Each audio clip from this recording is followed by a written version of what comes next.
घट घट में पंछी बोलता है, घट घट में पंछी बोलता है, घट घट में पंछी बोलता है, घट घट में पंछी बोलता है। आप ही डंडी, आप तराजू, आप ही डंडी, आप तराजू, आप ही बैठा तोलता है। घट घट में पंछी बोलता है, घट घट में पंछी बोलता है।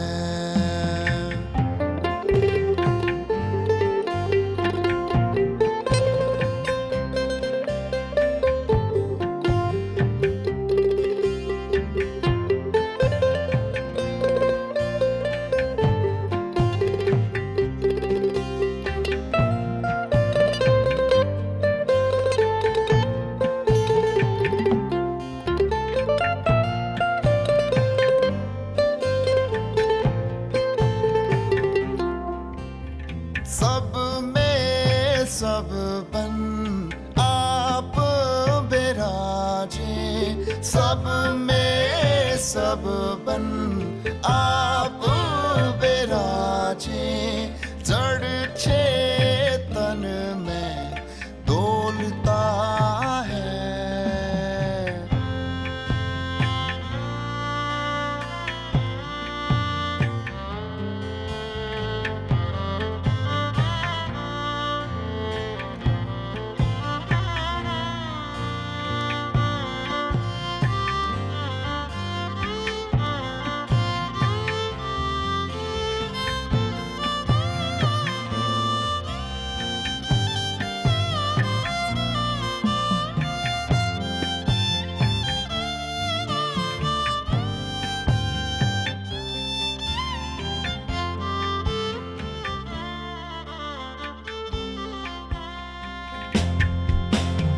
कहत कबीरा सुनो भाई साधु, कहत कबीरा सुनो भाई साधु, मन की कुंडी खोलता है।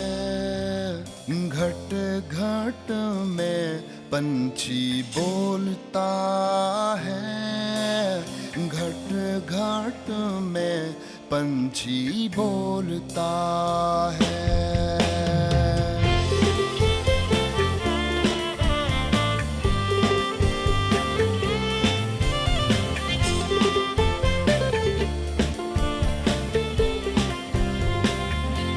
पंछी बोलता है, पंछी बोलता है, पंछी बोलता है, पंछी बोलता है।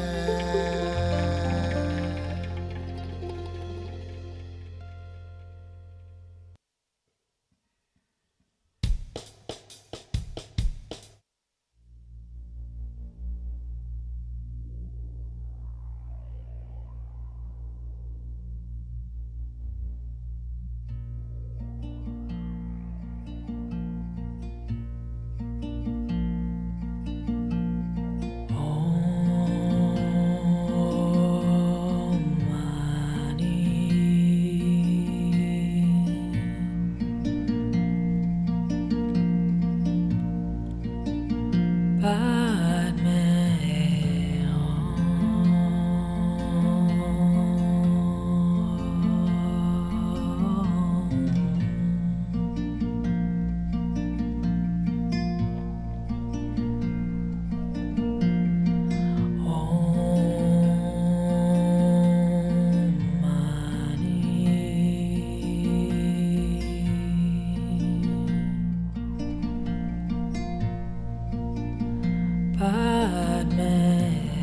Hum.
Check, check.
Hi everyone. How's the lunch? Good, don't sleep.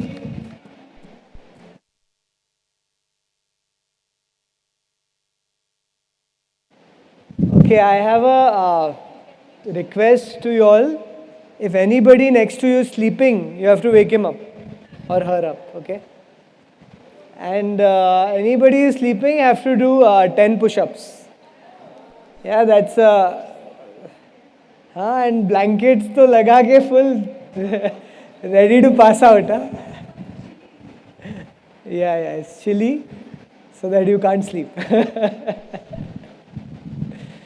Great. So, how's it going? All set? Yes. So, we're going to cover brain waves and chakras, but I think you guys are too comfortable, so let's dance before that. Yeah? Keshav, can you play something? Oh, it's hard.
Let's go, let's go, let's go.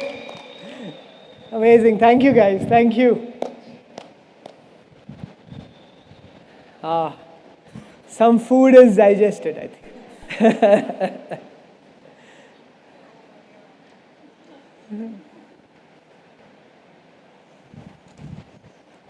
Okay, friends. So you remember, right? If anyone is sleeping, they have to do like 10 push-ups. Okay? And I'll do it with you, so don't worry. Great. So we're going to start brainwaves and chakras. I'm sure a lot of you have heard of chakras because in our Indian culture, chakra, we always speak about chakra, the 7 main chakras in our body, and how they are so powerful. We're going to talk about that. But brainwaves is not spoken that much, right? And in neuroscience, the next step to that is to understand brainwaves, right? Because we are in different types of brainwaves in different times of our day, in different times in our life. So first we'll understand how brainwaves work and how we can use our brainwaves to again help ourselves create better experiences and create a better life. Yeah? So you guys are excited? Super. Okay. So quickly, we have 4 main brainwaves: the beta brainwave, the alpha brainwave, the theta brainwave, and the delta brainwave. These are the 4 main brainwaves. The beta brainwaves, you can say, it's when you are conscious. So right now you're listening to me, you're conscious to me, you're conscious, you're in beta brainwave, right? After 10 minutes, some of you will sleep, you will go into delta brainwave. So delta is when you go off to sleep, beta is when you're very, very conscious. What is alpha and theta? Alpha and theta is your subconscious, right? You're not asleep, but you're not conscious, right? It's the middle state when you're in your subconscious, and it is very important to understand what alpha and theta brainwave is, because a lot of people say, why should I meditate? Because when you're in beta brainwave, you're not in your subconscious. But when you meditate, you go into something called an alpha and theta brainwave, and you get into your subconscious, and it is much easier to program your software, program your automated mind once you're in the alpha and theta brainwave. So one can say beta is the conscious, alpha, theta, and delta is the subconscious. So delta is when you're off to sleep, beta is when you're completely awake. So, everybody, all of us go from the beta brainwave to delta brainwave when we are sleeping in the night, and from delta brainwave to the beta brainwave when we wake up in the morning. So 2 times in the day you experience alpha and theta brainwave anyways, right? That's why we always say that in the morning is a great time to meditate, because you're just moving from delta brainwave. It's very easy to get into the theta and alpha brainwave. It's easy to get into the subconscious. And in the night, that's why we've introduced the morning meditation and the night meditation, which we do online every week, is because in the night, as you're falling off asleep, you move from beta to alpha, theta, and delta. So 2 times in the day, you have that opportunity, that window to access your subconscious, right? So what we are trying to understand here is that let's understand a comparison of different brainwave patterns in adults, right? So if you see the first chart here, you can see the beta brainwave. If you do a scan of a human or a person, you will see when he's in beta brainwave, his scan will be a lot more volatile, as you can see. As somebody goes into meditation, so when you meditate and get into deeper state of subconscious, you will experience, your brain will physically experience alpha brainwave, is when you start slipping into meditation, and And if you see, your scan will become a lot lesser volatile. When you're in theta brainwave, you're actually completely in your subconscious. You are now lost. A lot of times when we are in deep meditation, an hour has passed away and you thought it was just 5 minutes, is when you're in deep theta brainwave where you have completely still, you're not asleep, but you're absolutely still. You have lost consciousness. You cannot identify with your thought, your body, your ego, your anything. You were just in that state, but you also knew that you were not sleeping, right? You were in that nothingness. That's the theta brainwave. When you're completely calm, your brain is completely at ease, at peace. And then there's delta brainwave where you're completely asleep. So delta is when you're completely asleep, beta is when you're awake, and alpha and theta is in the middle. Are you with me? And what is gamma brainwave? Gamma brainwave is very, very, very interesting. Gamma brainwave is when you have mystical experiences during your meditation. I'm sure a lot of you would have experienced gamma brainwave while doing the breath work, right? Your brainwave, if you do a scan of your brain when you're doing a breath work or you're going through that mystical experience, when you experience gamma brainwave, a physician will say you're probably getting a seizure attack, but not. You're actually experiencing gamma brainwave and you're creating immense energy in your body to heal yourself. And that's why we've seen in one breath work, so many people have healed their chronic diseases and stuff like that. In a few breath works, they've lowered their parameters of blood sugar and blood pressure. And so many amazing things start to happen because when you're experiencing gamma brainwave, you are creating enormous amount of energy in deep states of meditation. So one can also experience gamma brainwave not just in breath work, but even in deep states of meditation where they have these amazing bursts of energy. They can see their past lives, a lot of things. You have out-of-body experiences. So a lot of these experiences happen in deep state of meditation, and in breathwork, I'm sure a lot of people would have experienced that enormous amount of energy, and that energy is there to heal yourself because our body is full of energy. So every cell of your body gets energized in gamma brainwave, and that energy is then used to heal yourself. So this is the brainwave development chart in humans. And this is how we live our life from different stages of our life. So when a child is from 0 to 2 years, they are actually in the delta brainwave. So they are pretty much asleep, or they are in that zone, at least from a brainwave perspective. So if you see in the delta brainwave, their cycles per second is about 0.5 to 4 cycles per second. So it's very, very easy, very, very calm. The brain is still not developed the analytical facility to feel many emotions. So they are very, very at peace. They are in the subconscious. As they grow older, from 2 to 6 years old, they are into something called the theta brainwave. We know what a theta brainwave is. It's again the subconscious. The cycles is about 4 to 8 cycles per second. So you can say that from 0 to 6 years of a child's or a baby's age, they are completely in their subconscious mind, right? They're completely in their subconscious. All the information that is coming in is coming unencoded. They don't have an analytical facility to comprehend and process, to reason right, wrong. Everything you tell a child, they will believe it. Right? You tell a 6-year-old or a 5-year-old there is a Santa Claus, he believes there's a Santa Claus, right?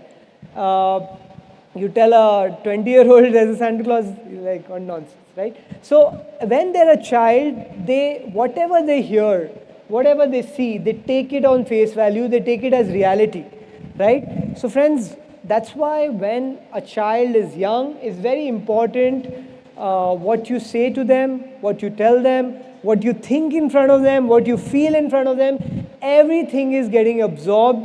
They are like a sponge, right? Everything is taken That's why whatever kids remember in their early childhood, they remember for the rest of their life, because they are in their subconscious.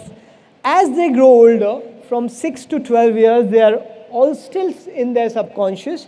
They are in the alpha brainwave, and the cycles is about 8 to 13 cycles per second. But they begin to learn the laws of the land. They begin to understand that there may not be any Santa Claus. Right now, they start to reason with you about things, but till 12-year-old, 6 to 12-year-old, they're still, asking you questions. They're very inquisitive. They love role plays.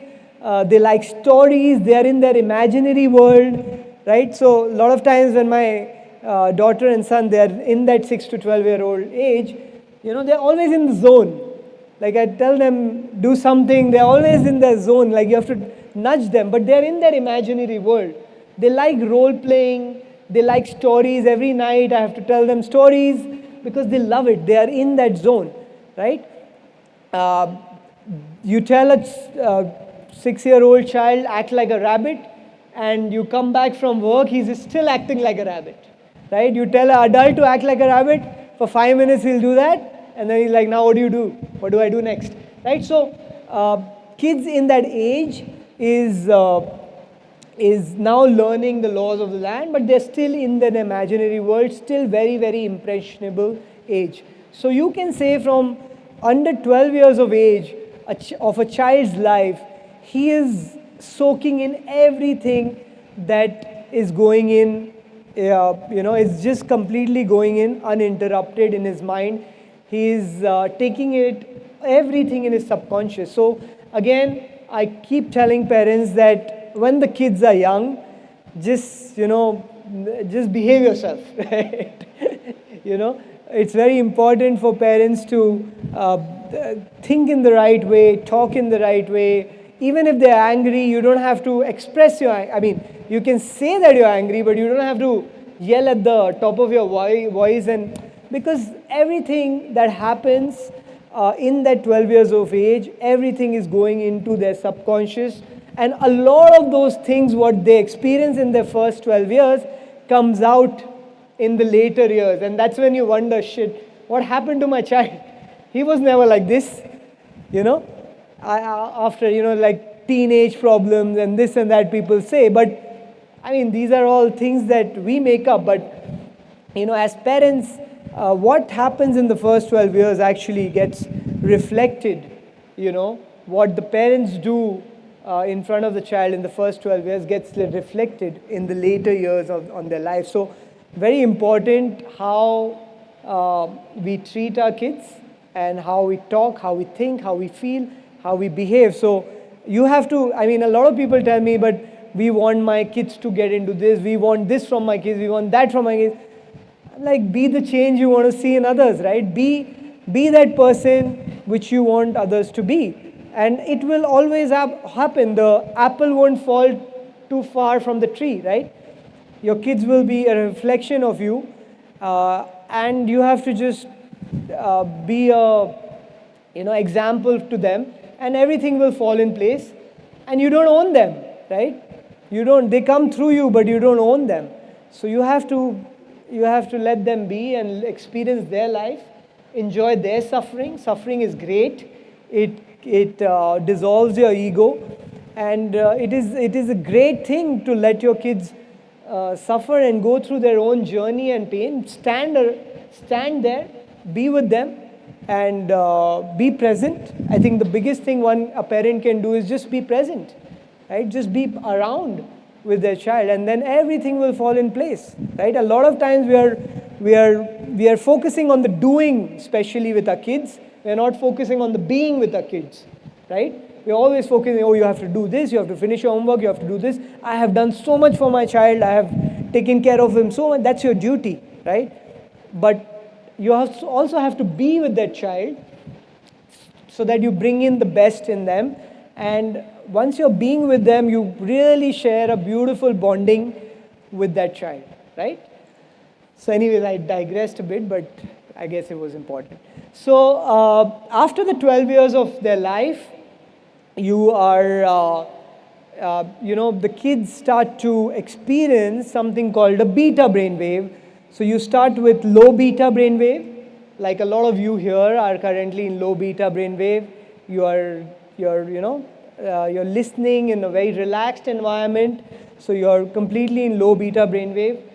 As you grow older, you get into a beta brainwave, and a lot of times when you experience stress, you get into high beta brainwave. So as kids get older, from 12 years of age, they will start to experience anger, frustration, fear, many different emotions that they might have not experienced in the past. Because this is now when they have coming into beta brainwave, this is now they begin to identify with their own personality. This is when they begin to build their own ego, and now they are on their own, right? They like to they like to have their own personality, they like to have their own say, they like to prove themselves right, they want that they are something, right? They want to show their presence in the world, because now they are experiencing beta brainwave, and there is nothing wrong in that, right? There is no judgment, because it's just that they are moving from the alpha brainwave to the beta brainwave, and it's very normal for children to experience those emotions, and these are new things for them, right? So don't judge your child, just let them experience these new emotions and let them be with them, right? So just a quick check to your neighbor if they're not sleeping. Yeah? I think you guys are doing fine. Great. So as you know, in life, as you grow older, of course, so many things come up in our lives, so much responsibility. You got to take care of your family, you got to take care of your work, you need to pay your bills, and a lot of times with these day-to-day things in our life and with the life stress, you get into something called a high beta, right? And what is high beta? High beta is when you're in stress mode, right? And if you look at the cycles per second in high beta, it's almost 3 times the cycles in low beta. So high beta is when you're completely in stress mode. You actually activate something called a primitive or a sympathetic nervous system in your brain, in your body, and you go into a stress mode. So this is what one got to be very careful with, because the cycles is almost 3 times of low beta. That's when we go into high beta. So let me give you an example. So you're walking in a beautiful forest, right? And it's really lovely. The trees are stunning. You're in this whole greenery in the forest. You can smell the flowers. You can feel the breeze, and it's really, really beautiful. You're in low beta, enjoying the nature, right? And suddenly there's a lion in front of you. What happens? Your brain instantly goes into high beta. You activate the primitive or the sympathetic nervous system. Your neocortex, which is your thinking brain, sends a signal to your limbic brain, which has stored lion as a threat to your environment, because it feels the threat, the limbic brain feels it. The limbic brain sends electromagnetic signals through your spinal cord and turns on your adrenal glands. The minute your adrenal glands are turned on, your body rate goes up, your heart rate goes up, your respiratory rate goes up, your pupils dilate, and a lot of blood is sent to your hands and your legs, and now you're ready to either fight or run, right? So when there is a lion or when there is a threat in your external environment, all these things happen in seconds. You send all these signals to your body, and you go into this primitive or a sympathetic nervous system, which is also called the fight or flight nervous system. What is it called? The fight or flight nervous system. So when you go into fight, when you see an external threat in your environment, you go into this fight or flight nervous system, which is when you're in high beta, right? You straight away go into high beta. All you can think of is how I can save my life, right? You're not going to think about meditating when you're in front of a lion, correct? Because you're in high beta. Now, what is very interesting, it doesn't even have to be a lion to go into high beta. It can happen through your mother-in-law, right? You can go into the same stress mode by a person. It can be your mother-in-law, and the same adrenal, your neocortex sends the signal. I'm sorry for all the mother-in-laws here. My mother-in-law is not here, so I hope she's not watching me on YouTube. But I love this example because it's very juicy, But it could be anybody. It could be a daughter-in-law, it could be a boss, it could be your husband, it could be anybody in your life. What I'm trying to say is the brain does not know the difference between a lion or a person, right? So it could be a person, and the same reaction can happen to your brain. Your neocortex will send the signal to your limbic brain, which will send the adrenal through your spinal cord, activate the adrenal glands, and a lot of blood is sent to your body, and your respiratory rate goes up, your heart rate goes up. And the same thing happens when it's a person, and again you go into high beta, and again you activate your primitive nervous system, and all you're ready to do is either fight or flight, either fight or run. So it doesn't have to be a lion, it can be a person that could activate the same nervous system. Now what's interesting is that it doesn't even have to be a person. Just by thought alone, you can go into high beta, and just by thought alone, you can auto-suggest your brain about the worst case scenario. We saw that in COVID, right? A lot of us went into this high beta thinking that we're going to lose our life. You're like running away from people, not touching surfaces, wearing masks. There was so much fear in a lot of us, and we were not living in the present moment. We were going into this high beta state many times for a very unnecessary reasons, right? So it doesn't have to be a person. Just by thought alone, you can auto-suggest and completely knock your body out of balance, right? So what happens when you go into high beta? So what really happens when you go into high beta? When you go into high beta and when you go into the flight or fight nervous system, your body releases a chemical called cortisol, right? Have you heard of cortisol? Right? Cortisol is extremely toxic. It's extremely addictive. It is an anti-inflammatory and anti-flame chemical. So when there's a lion in front of you, the release of cortisol is great because you can run for a very extended period of time. You can fight for a very extended period of time without feeling the pain, right? Because of the release of the cortisol, it is anti-pain and anti-inflammatory. But cortisol in the long run is extremely harmful, is extremely toxic, and it actually breaks down your immunity system, right? It breaks down your immunity, and then just by thought alone, you're actually headed for disease. Because by thinking all these things, I have not paid my bills, and I may go bankrupt, and I don't have enough money in my bank account, this, that, you go into something called a high beta brainwave, and you're actually knocking your body out of balance, and you get into the fight or flight nervous system just thought alone. So why are we understanding this thing? Is because you cannot be in the survival mode, in the fight or flight nervous system, and in the repair mode at the same time. So when you are in alpha, theta, you are actually in repair mode. Your body, or when you're in delta, you're repairing yourself, right? When you're repairing yourself, you activate something called the parasympathetic nervous system. When your parasympathetic nervous system is activated, then you're in repair and growth mode. But when your primitive or sympathetic nervous system is activated, you're in fight or flight mode. So understand one thing, can you be in fight or flight nervous system and the repair mode at the same time? No, right? If you put a lion in front of you, you're not going to be as relaxed as you are right now.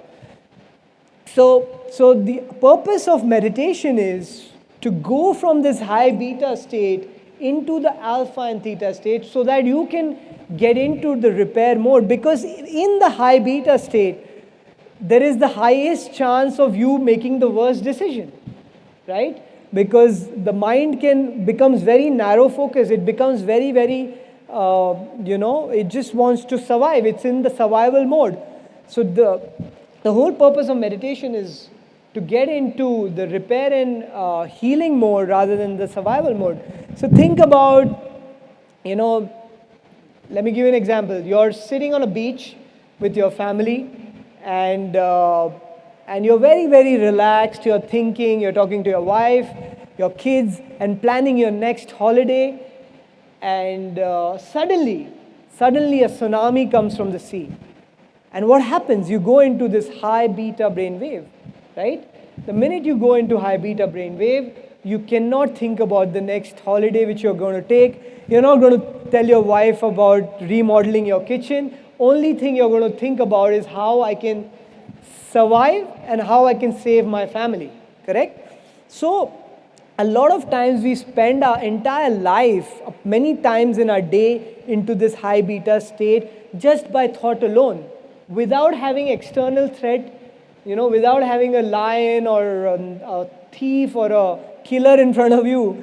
Your thoughts can be those killers which can actually knock your body out of balance and take you into high beta, and then you're not in the growth and repair mode, you're actually in the survival mode, and the cortisol release that happens, which is very, very addictive, very, very toxic, wants more of that, right?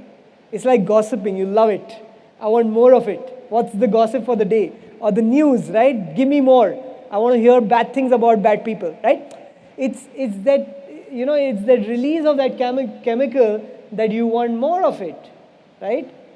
Then you're obviously, go into high beta. And many times when people have stress, for whatever reason they may be, sometimes real reason, sometimes not so real, sometimes they make it up in their head, they take up to stuff like substances, Most of the times when people get into substances, whether it's alcohol, it's cigarettes, it's drugs, or whatever substances they get into, is because they don't want to be in high beta.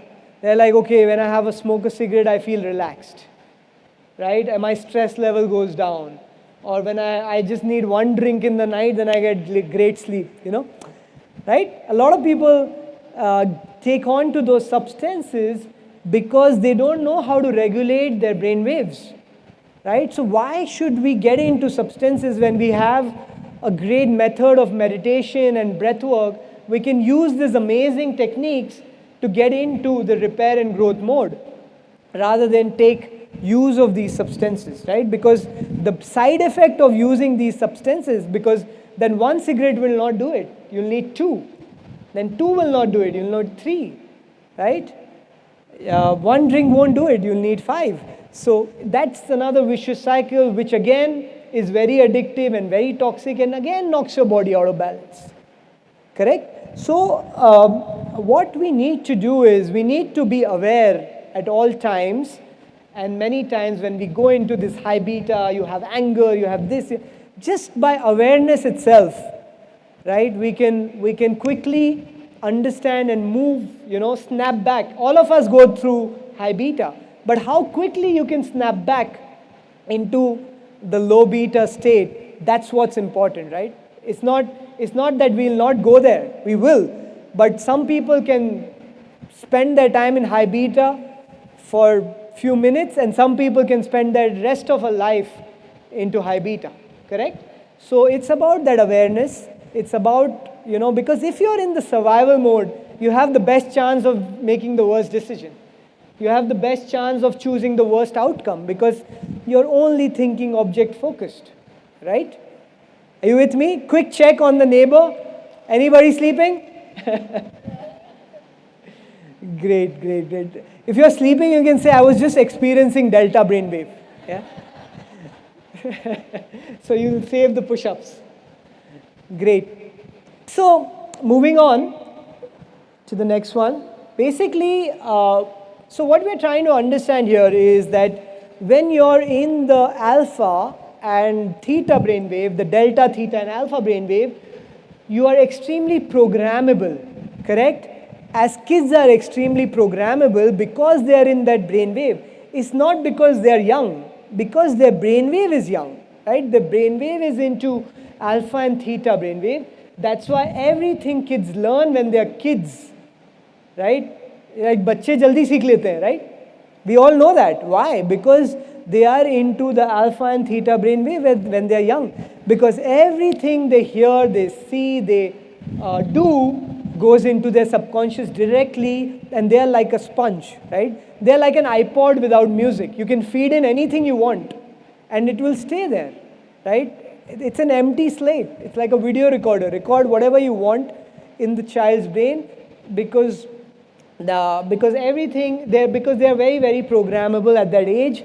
Similarly for us also, when why do adults, why do we need to meditate? Because we want to get into our subconscious so that we can program our mind, right? When we talked about that example of that person being a peaceful person, he could have done that sitting at home when he's in beta brainwave. But when you're in alpha and theta brainwave, that's when you sow your intention, right?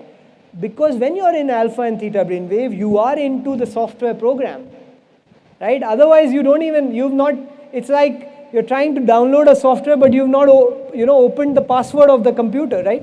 You don't have the password of your computer. How will you download a software? The only way to do it is you go beyond your analytical mind and you enter the alpha and theta brainwave. That's when you that's when you enter your subconscious. And once you enter your subconscious, you become very programmable, like a child. So that's the purpose of, doing everything that we're doing here, all your breath works and all your meditations and all the different types of activities that we do is to do this, is to move from high beta to mid beta to low beta, and then to go through your analytical mind. Your analytical mind is the extension of your ego, and the purpose of the meditation is to break, is to lose yourself. That's why we say, become nobody, no thing, nowhere, no place, in no time. You want to completely drop your identity, right? The minute you drop your identity, you move into alpha and theta brainwave, and that's when you enter. And this analytical mind is the gateway to the software program. That's where you enter the software. That's where you enter your subconscious, and you can program yourself from the subconscious because you have dropped your identity at that level. Right? Clear, guys? So you can say the thinner your analytical mind, the more suggestible you are. The thicker your analytical mind, the less suggestible you are. So the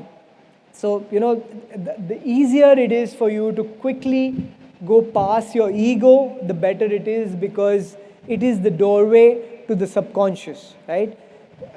When you get into, a lot of times we have this analytical mind, but it doesn't work for me, this, that. This is all our analytical mind. This is all our ego, right? The minute you surrender, you let go, and you say, okay, I'm ready. Give me what you want, right? And a lot of times we surrender when adverse things happen in our life. Suddenly when you see a report and there is a cancer and this and that, you're like, okay, now I surrender to the world or the universe, right? You don't have to wait for that. You don't have to wait for adversity to believe in the universe, right? You can do it in a great space. You don't have to wait for adversity to change your life, right? You can do it with inspiration rather than with adversity, right? So the idea is to understand this so that we can implement in our life. So this is a great experiment. We were actually in Berlin, and we attended Dr. Joe Dispenza's workshop. And while we were meditating, in fact, I have some of those machines in my house. I make my kids wear it and meditate, and it's really cool because I can actually see what's happening in their brain, on my mobile phone. So So basically, when you're meditating, and we were wearing these machines on our head, and we started with meditating, and we started seeing how our brainwaves actually, from an incoherent brainwave or from a beta brainwave, how we moved into, into coherence and into, incoherence is like lightning storm, right? Everything, like so many thoughts are going on. When you start to organize, your brain actually begins to change, and you can see that you become more and more coherent as you move into deeper state of meditation. So it was amazing to see in real time. We experienced, these whole alpha and theta brainwave, and we also did a different kind of breathing, not a transcendental breath work, but a different kind of breathing, which also, where some of us also experienced gamma brainwave, and it was great to see that also in the scan in real time and on yourself, right? So it is all true. This is science, right? We are not talking about something that you need to believe. This is what it is, right? And it's important for us to know it, because trust me, when you are in that alpha or theta brainwave after many practice, or after many years of being into meditation, you exactly know that you have now entered your subconscious.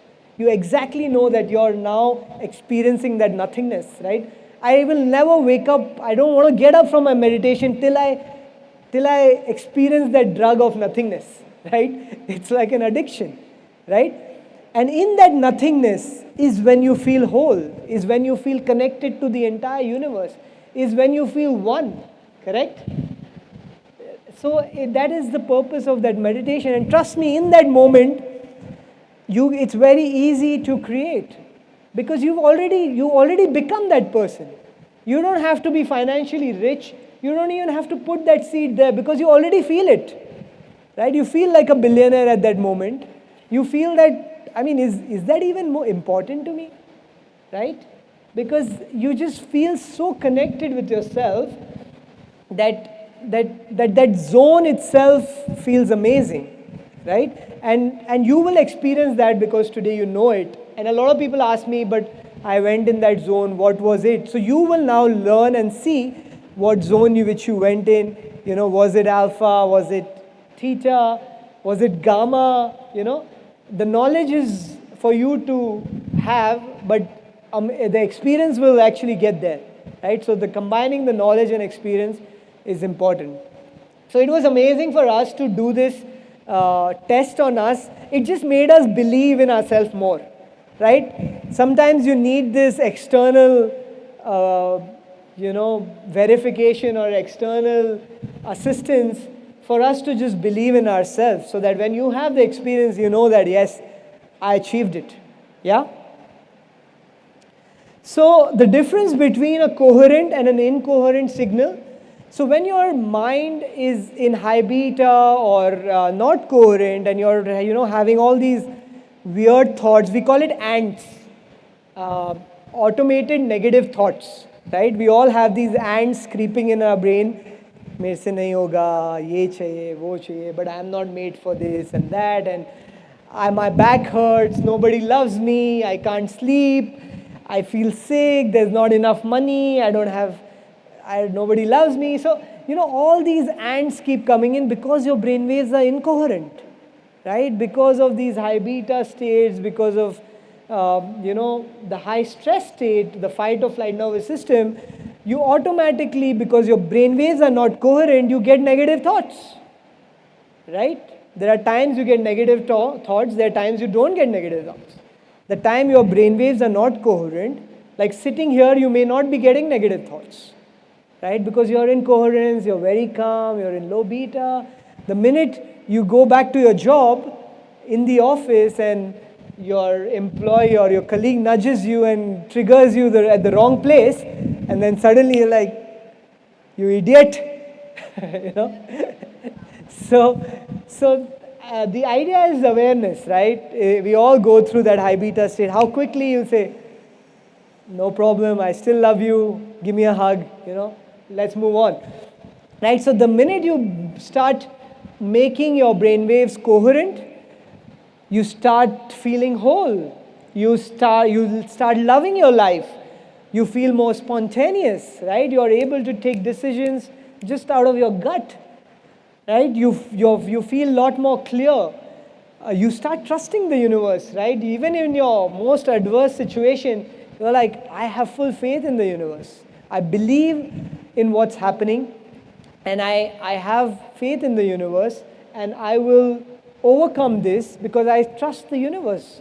Because when your brain waves are coherent, you will not have negative thoughts. You won't have angst, right? So very important to organize your brain waves so that your thoughts also, because your thoughts will lead to your actions, the actions will lead to your behavior, the behavior will have feelings that will create your personality, and your personality will create your personal reality, correct? So it's very important what are the thoughts that we are having. The more aware we are, the more easier it is for us to change, correct?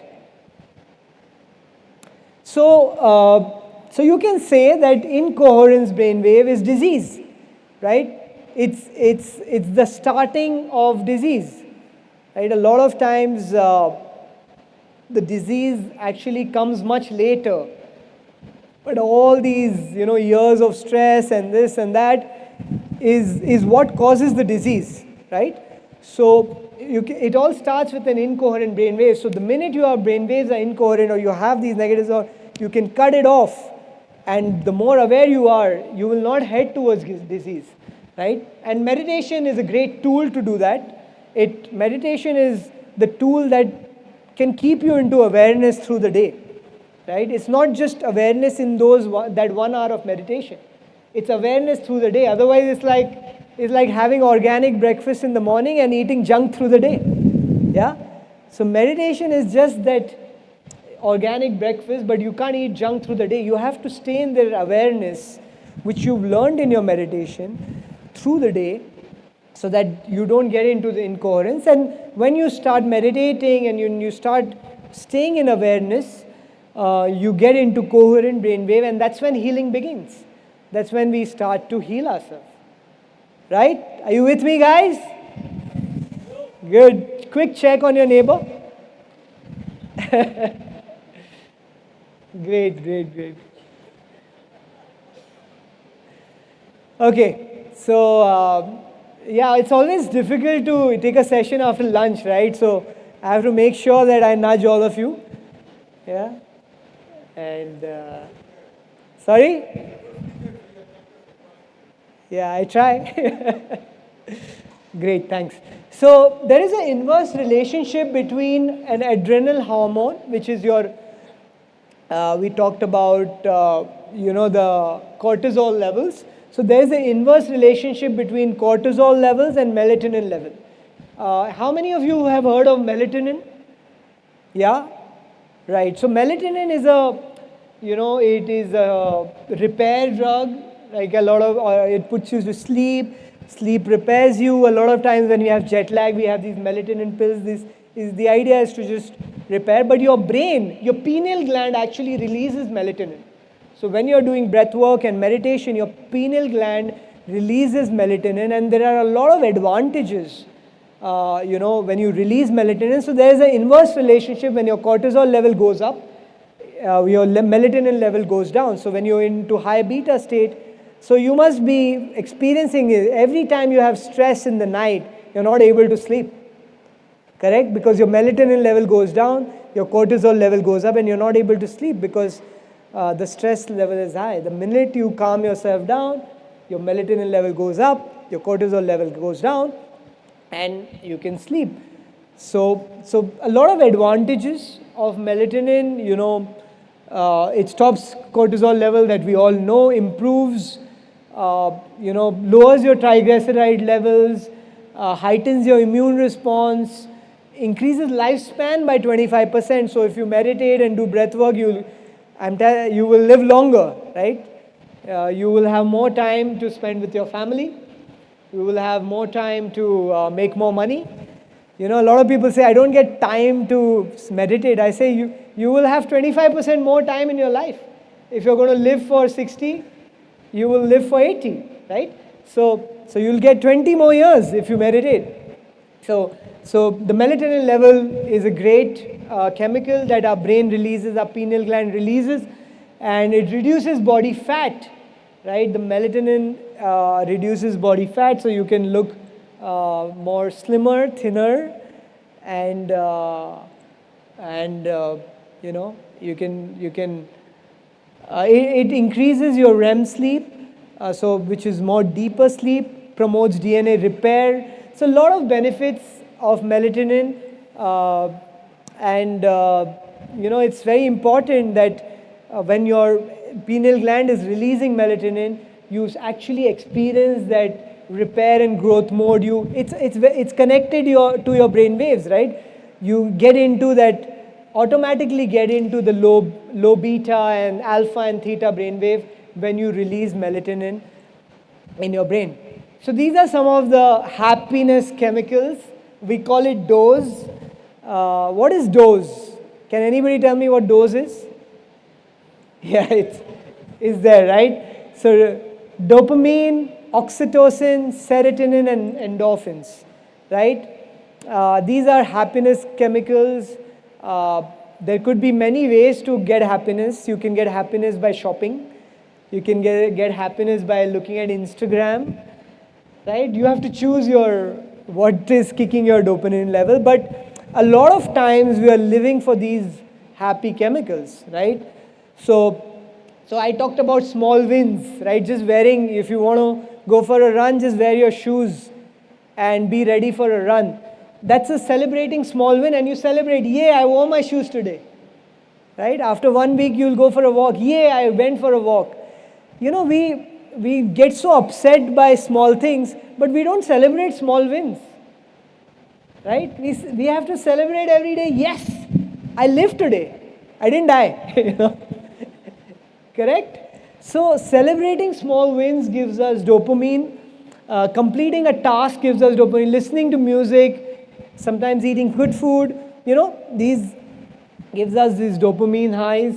Oxytocin, playing with a pet, holding hands with your loved ones, playing with a baby, hugging your family, having sex, these all raise your oxytocin level. It gives you satisfaction, right?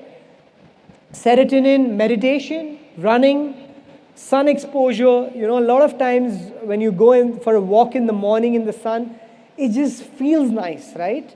You sweat it out, you go for a run, it's like a mood stabilizer.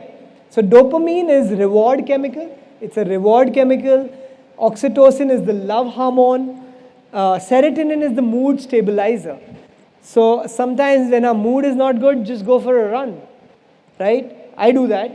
Or just go in the morning, just take sunlight, you'll feel much better. Go for swimming, cycling. Just sweat it out, trust me. You sweat it out, you release serotonin, it stabilizes your mood instantly. You don't have to go into high beta. What we're trying to say is that you don't have to go into high beta, right? You can immediately do stuff that can release the happy chemicals so that you don't feel, you know, you don't feel sad, or you don't go into stress mode.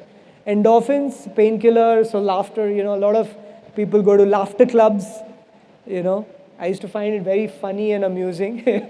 Like, what is this old people just going crazy laughing? But it actually helps, you know. Yeah, sorry. Sure, please. Can you give a mic?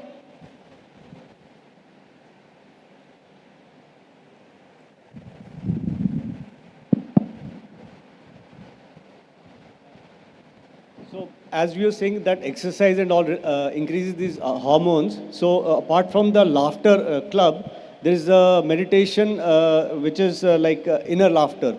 Inner laughter. Yeah. So what happened is that I had learned it, and then in June, in one of the sessions, I was taking and leading. Yeah. So what I do is I also, you know, get into meditation, and just the way you guys and Shreyans do it.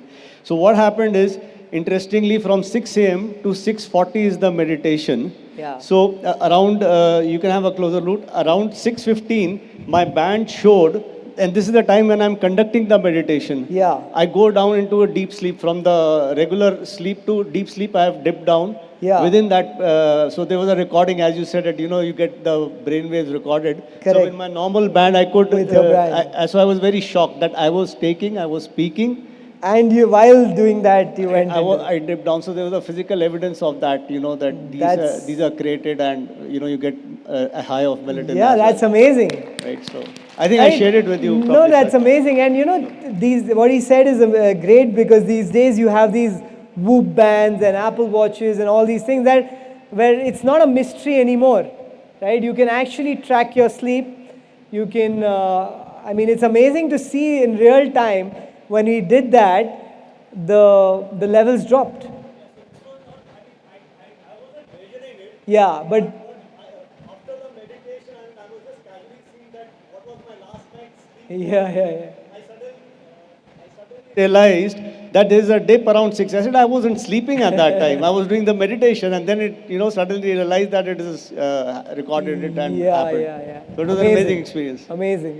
Yeah, thanks. Great, thank you, Dr. Manu, for sharing. So yeah, I've experienced that too. Actually, I was wearing this Whoop band. I lost it, whenever I meditate, it actually adds that time to sleep.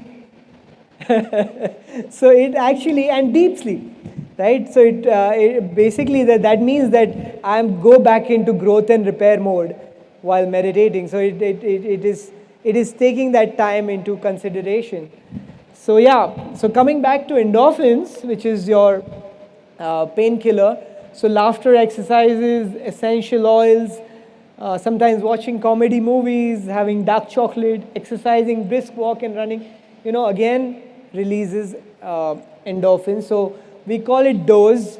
So you have to think about how you're getting your dose, right? And there are lots of, happy chemicals. Oxytocin, we call it the hug drug, right? So there are lots of happy chemicals. You can read about it. Anandamine. A lot of things are getting coined these days, which is the satisfaction molecule. The bliss molecule is the anandamile. So you release a lot of these chemicals when you're into the alpha and theta brainwave automatically. It happens automatically. You release a lot of these chemicals after your breath work, in meditations. And you can see that, right? Like after so much meditation and breath work, you're just in a happy mode through the day, right? Which generally doesn't happen when we go back home, but it can happen, right? You can still continue this state for the rest of your life, and that's the purpose. So great, friends, that was brain waves. That was brain waves, and I hope you guys enjoyed it. Now we'll move on to chakras. One can spend 4 days on chakras, and it's not enough.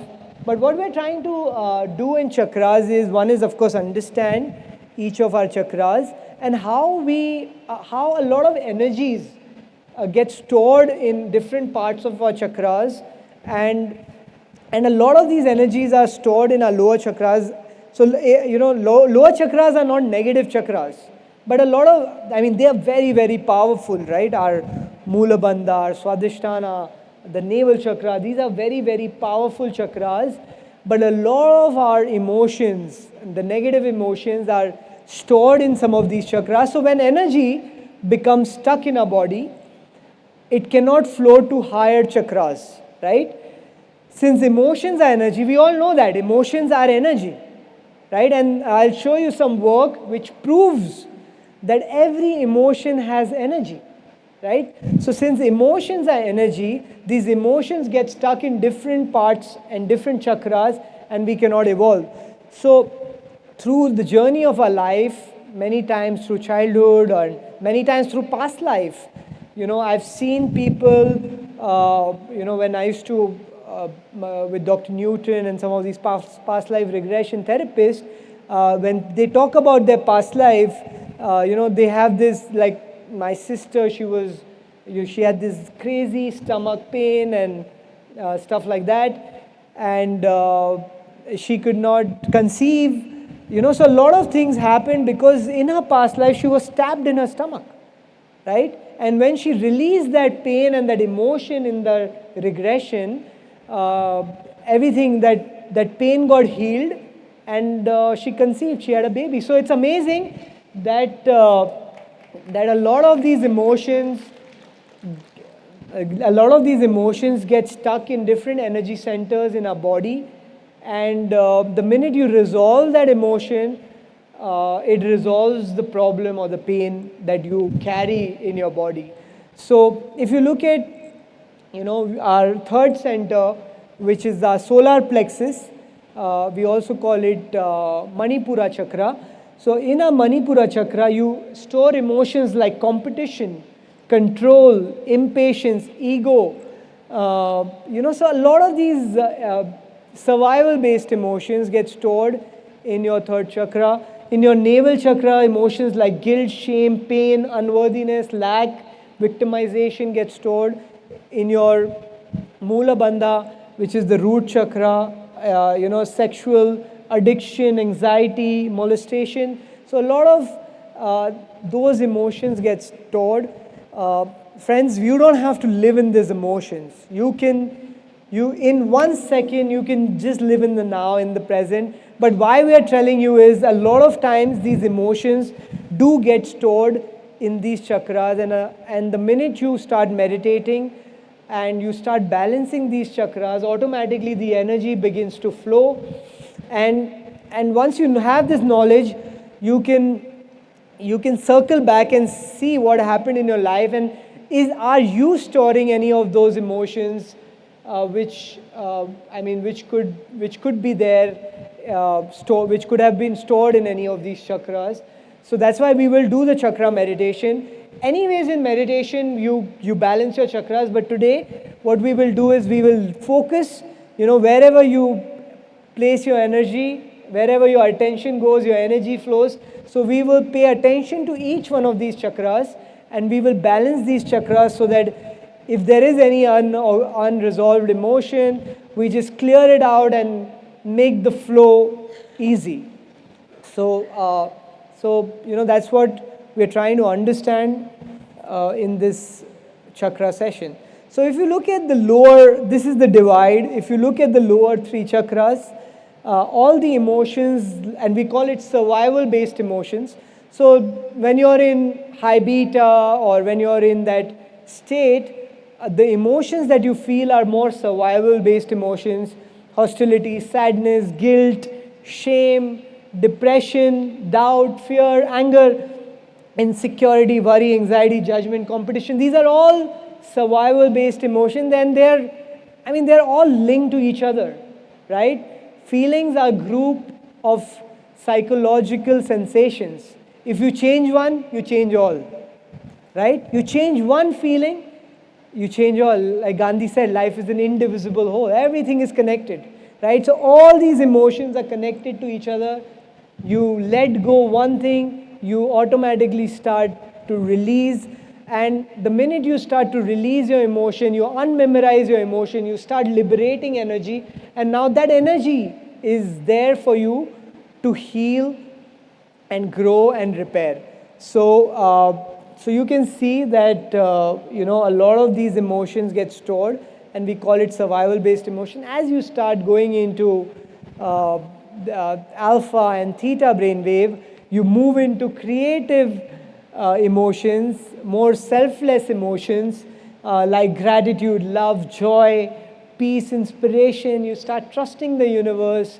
You start feeling whole, feeling the presence of the now. In the survival-based emotions, you're always in the past or the future. You're never in the now, right? In the love-based emotion, you start feeling this presence today, and the empowerment that you feel in the presence is huge, right? So that is the purpose, is to move from these survival-based emotions to the love-based emotions, to move from limited emotions to elevated emotions, because each of these emotions carry energy, right? And the higher we say, right, how's the Josh? How's the Josh? So it's all energy, right? It's about energy. So the more is your energy, the higher is your energy level. The higher your emotions, the more is the energy level in our body. So we will see that in the next slide. So it's about having high energy and living in the elevated emotions rather than the limited emotion, right? The purpose is we'll all go through these survival-based emotions in our life. You know, there are many things that trigger us. But the more aware you are of those triggers, the easier it is to move to the elevated emotions. And the more you practice, you know, we talked about the law of repetition. It is the most important law. The more you practice being in the elevated emotion, the more easier, you know, you will program your mind to stay in the elevated emotions. Automatically, it will begin to happen. This is a great work done by, you know, I think Shreyans already spoke about it. But, you know, basically a lot of time, what happens is you store Louise Hay, You Can Heal Your Life. I think if you've read that book, she talks about how we store different emotions, different parts of our body. But probably I'll just give you one example of my mother. You know, when my father passed away, she was very young, and she immediately developed slip disc on her back. I was only 8 years old, and she completely, you know, knocked her body out of balance, went into high beta, and back is related to support in your life, right?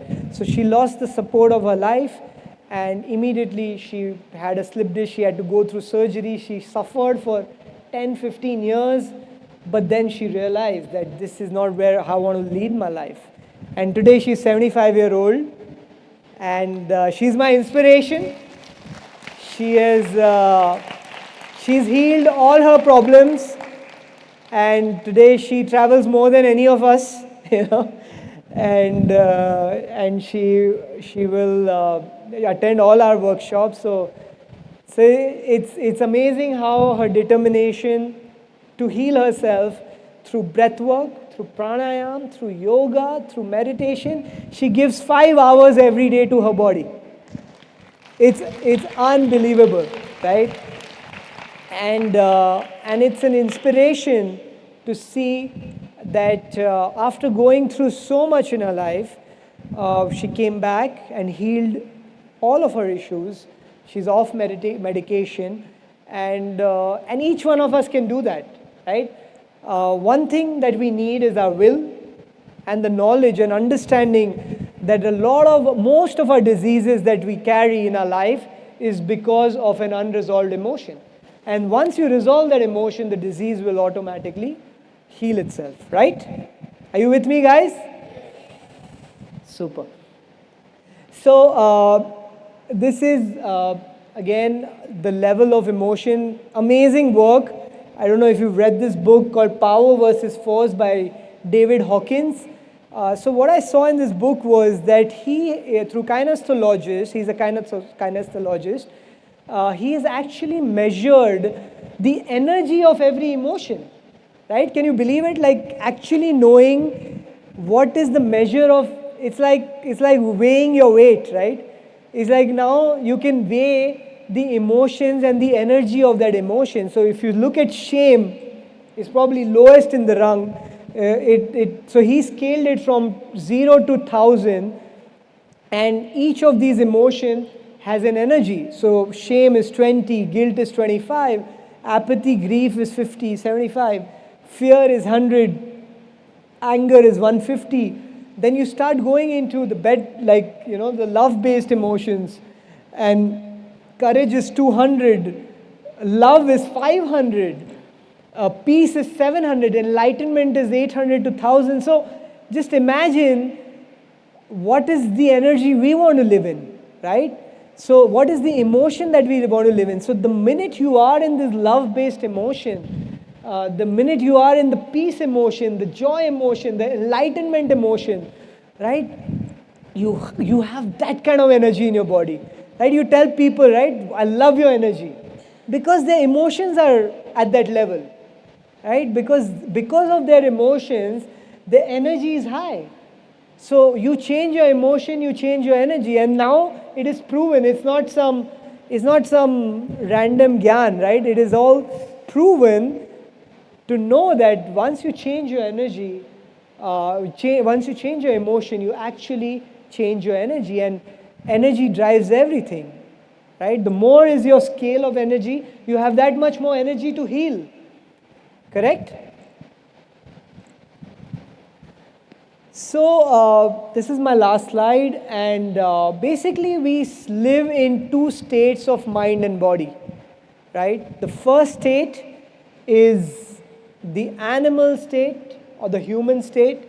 The other state is the divine God or the being state, right? The whole purpose of life, of meditation, of everything that we're trying to do is how we can live in the divine self of ourselves rather than living in the animal or the human self, right? Moving from survival to creation, moving from high beta to alpha, right? Moving from stress to homeostasis, right? Homeostasis is when you're in repair mode. Moving from contraction to expansion. When there's lion in front of you, you feel very contracted. When you're in deep meditation, your heart is expanding, right? Moving from catabolism to anabolism. So catabolism is tissue breakdown, right? When you release cortisol, you have tissue breakdown, your immunity breaks down.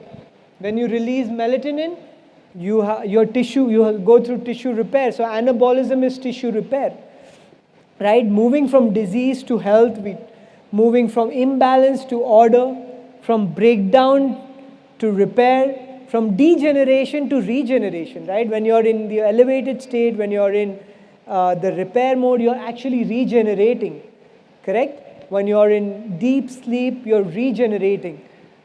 Moving from fear-based emotions, the limited emotions of fear, anger, sadness, to elevated emotions like love, joy, trust, knowing, gratitude, from selfish to selfless, right?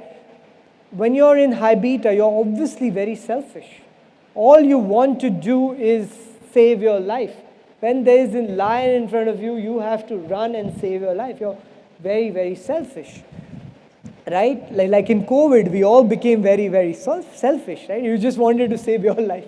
मैं और मेरे बच्चे बच जाए, बाकी तो देख लेंगे, right? So moving from selfish to selfless, right? You have to still understand that, you cannot live in the fear. You have to move beyond fear.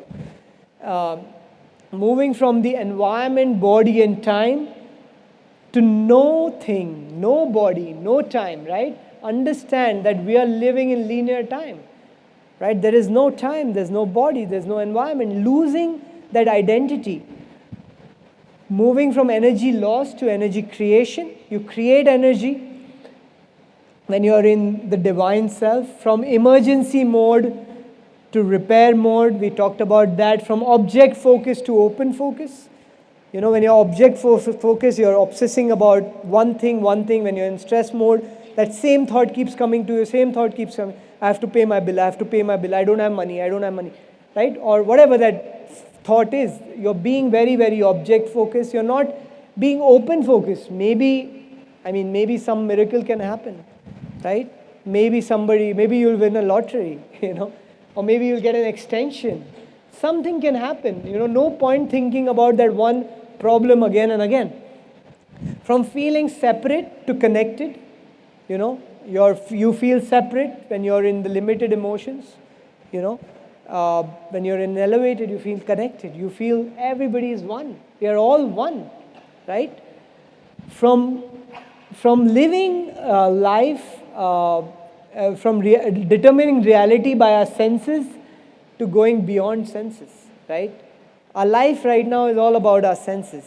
How we can go, when you get into deep state of meditation, you lose your sense, right? And when your friend tells you that, what is this workshop you attend? It's all nonsense. So tell them, yes, it is nonsense. It is beyond my senses, right? It is going beyond your senses, right? So moving from determining reality by senses to moving beyond senses. From living life from a cause and effect perspective to living life by causing an effect. If I get this, then I'll be happy. If I get a house, then I'll be happy. If I get a car, then I'll be happy. If I have a good wife, then I'll be happy. If I have money, then I'll be happy. I mean, you'll never be happy. If you're just living the cause and effect, nothing will satisfy you, because it will give you that for 2 days you'll get the car, and then 2 days later, that novelty will wear off, right?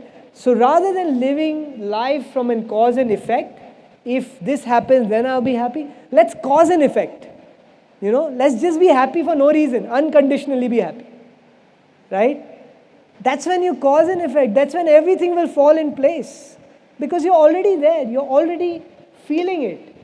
There is no doubt in my mind that, this is going to happen, right? You're already causing an effect. So whether it happens or not, it really doesn't matter, right? So living life from cause and effect to causing an effect, from limited possibilities to all possibilities, right? Everything is possible, right? Just expanding your mind, thinking out of the box, neuroplasticity, right? Just all possibilities are possible. You want to be rich, maybe your father-in-law will gift you a house, otherwise you're like, yaar, लिख तो दिया है, अभी होगा कैसे? Just leave it all to the universe. It will happen. When, how, in how much time. Stay on the path of your vision. That's it. Everything else will fall in place. Right? It's like Gandhi. He wanted independence. He didn't put a timeline. 15th August 1947. This is the date I want independence. But he knew in his mind, in every cell of his body, that India will be a free country one day. Right? There was no doubt in his mind that we will not get freedom. Right? So, if we live with that feeling where we are so whole, he was already feeling that we've got the independence. Become that person, right? Rather than, trying too hard. So that automatically happens as you understand this process. Moving from coherence to incoherence to coherence, we talked about it, moving from disease to health. And finally, moving from known to the unknown, right? It's always said the known devil is better than the unknown devil, right? But let's enter the unknown. Let's see what is there. What are we worrying about? Let's prepare ourselves to cross the river of change. And trust me, once you start trusting the unknown, like you came here, you might have so many commitments, but you've entered the unknown, right? People go on treks and do so many things. They enter the unknown. They have experiences, and that liberates them, right? So enter the unknown. Don't fear the unknown. Trust me, trust the universe. And when you start trusting the unknown, trusting the universe, that's when, my dear friends, you start drinking from a deeper well. Thank you. Thank you so much. Thank you.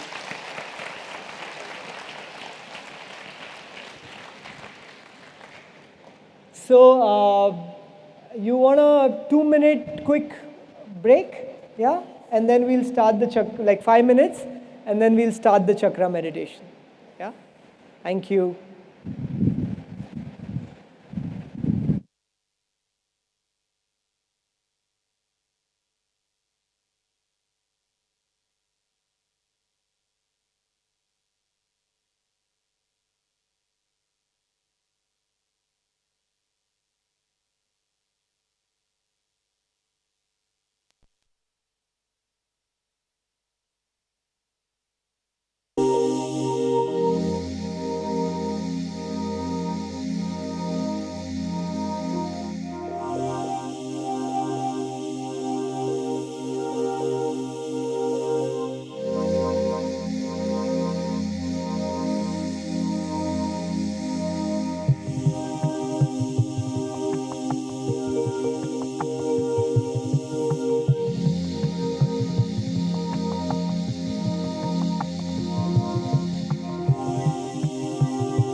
break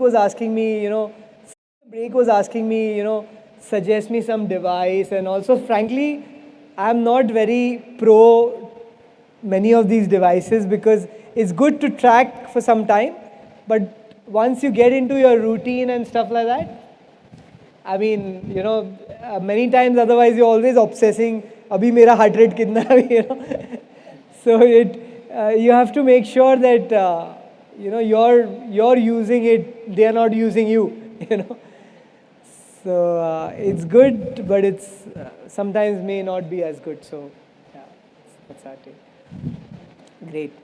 So what we'll do is we will start with the chakra meditation. Keshav, can you load on that slide? So quickly before starting the meditation, the purpose of this meditation is to balance each of your chakra. We have 7 chakras in our body. Most of us know that. So what I'll do is I'll quickly tell you, the meditation is completely guided and you know exactly what to do. There are some affirmations which you need to say in your meditation. So it is completely guided. So I will just tell you where your each chakra is and what it is. So your root chakra, which is your Muladhara, is at the base of your spine, right here. Then you have your navel chakra, which is here. Then your solar plexus. So navel chakra is also Swadhisthana chakra. Then you have solar plexus, which is your Mulabandha. Manipura. Your root chakra is your Mulabandha. Solar plexus is your Manipura. Then it's your heart chakra, which is Anahata, which is at the center of your chest, is your heart chakra. So then you have to focus here when it's your heart chakra. Then it's the throat chakra, which is Vishuddhi chakra, so which is right here at your throat. Then the third eye, which is the Ajna chakra here between your eyebrows, right here. So when we talk about that, just focus all your energy to that chakra, right? To just that area. Don't obsess about it too much. Just feel that you're, when you're breathing, just put your attention there. That's it. Don't worry about it too much, whether my attention is going, not going. Don't judge yourself. Just focus at that area when we talk about that chakra. And finally is the crown chakra, which is Sahasrara, right? Which is at the top of your head. So root, navel, solar plexus, heart, throat, third eye, and crown. Okay? So we will start this meditation. It is completely guided. We'll start from the root chakra and go all the way up to the crown chakra. Okay? Are we ready? Great. Fantastic. So you can completely relax yourself. We can lower the lights.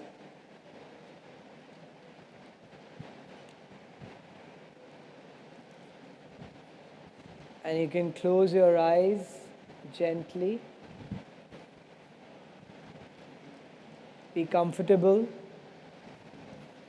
So important thing in this meditation is to put your attention to each of these chakras.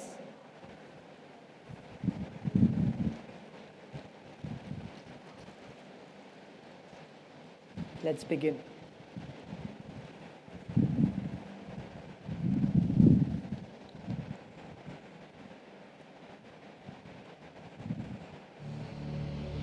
Take a comfortable position, sit up straight, clasp your hands, cross your legs, eyes closed.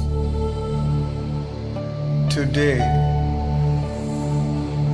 our intention is to balance and harmonize all the chakras of our body.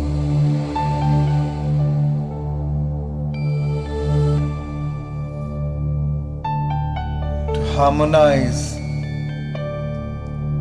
our energy body and reach a state of complete inner alignment.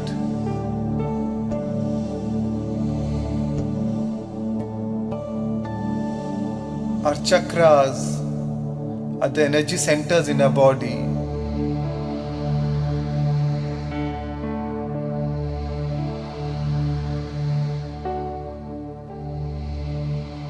Chakras are wheels of information, energy, and frequencies.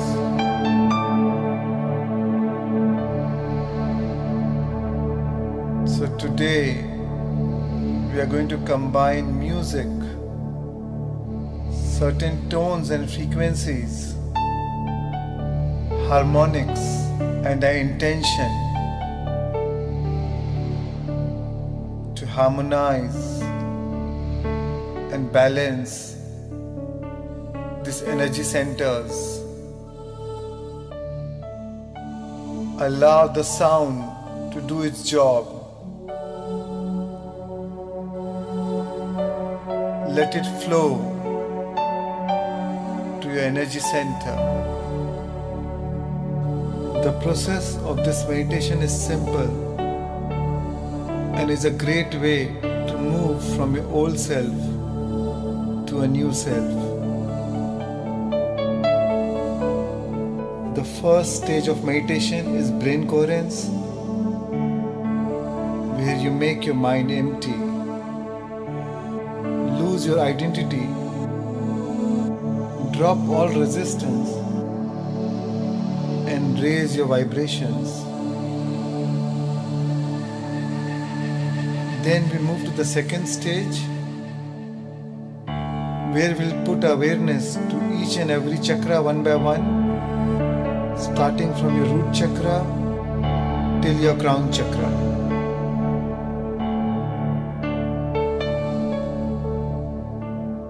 And then we'll move to the final stage, where you express your gratitude for this healing journey,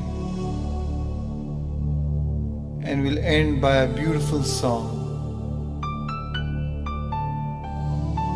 So I welcome you, dear friends, to participate in this powerful healing process.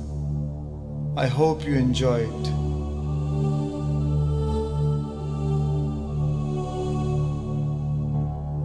And now,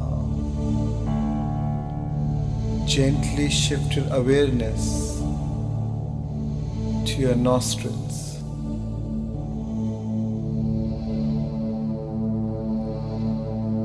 Take one deep breath in through your nostrils, and as you breathe out, relax. And one more slow, steady breath in,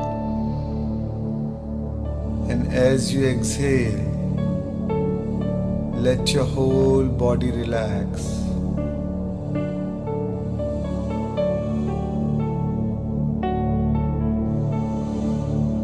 Shift your awareness from the world around you to the world inside you.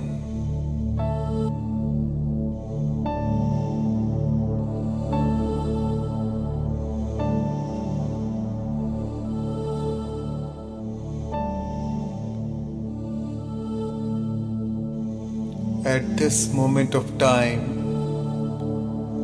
nothing else exists but your breath. Just be with your breath.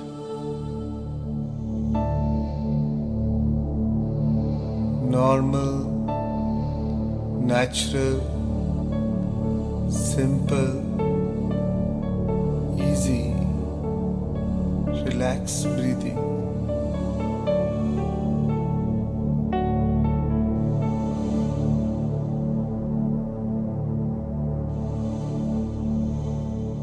At this moment of time, completely drop your identity, your personality self,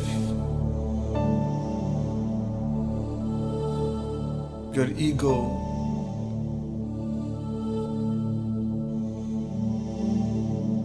your analytical mind, which is the extension of your ego. Just drop it all and become pure consciousness.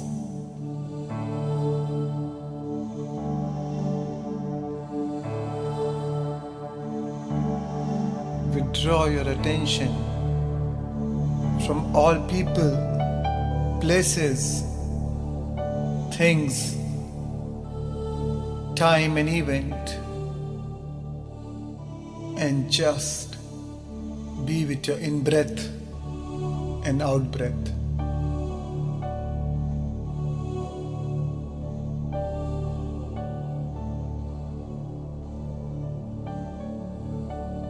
And as you observe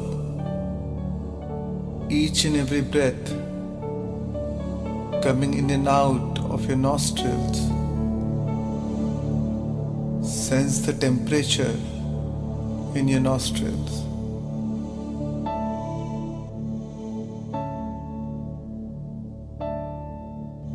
Is it warm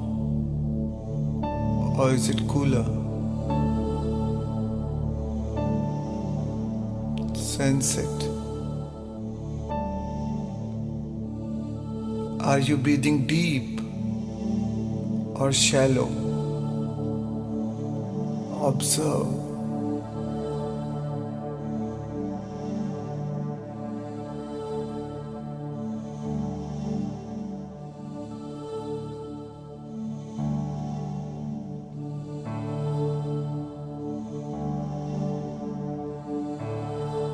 Each and every breath is keenly observed.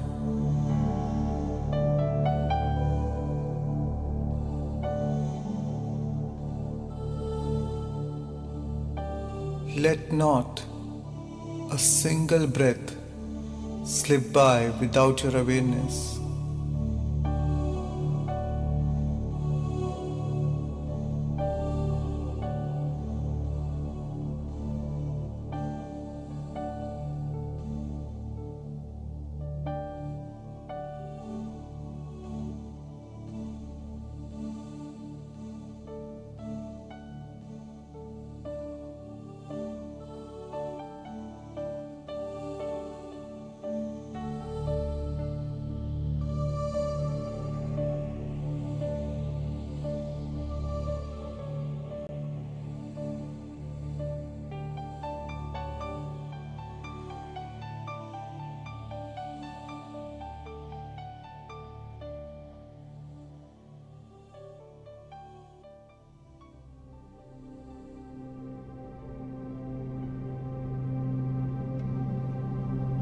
And now, gently shift your awareness to your root chakra, Muladhara chakra, at the base of your spine. As you shift your awareness on this energy center, breathe from this energy center.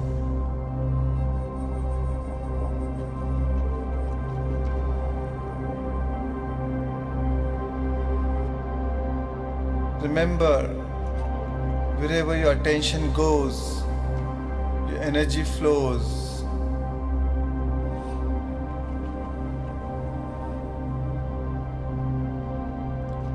Breathe in and breathe out from this energy center.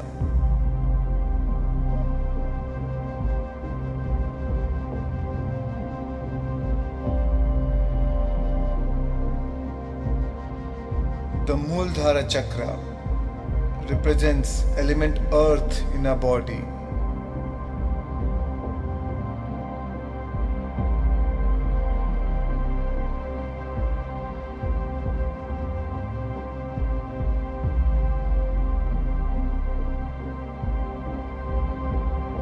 With every breath, you breathe in more life to the center with your intention, with your attention on this center.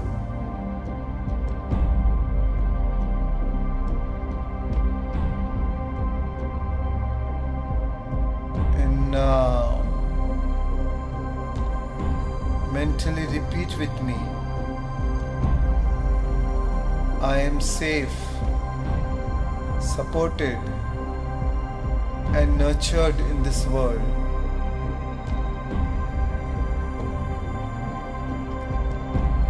I am safe, supported,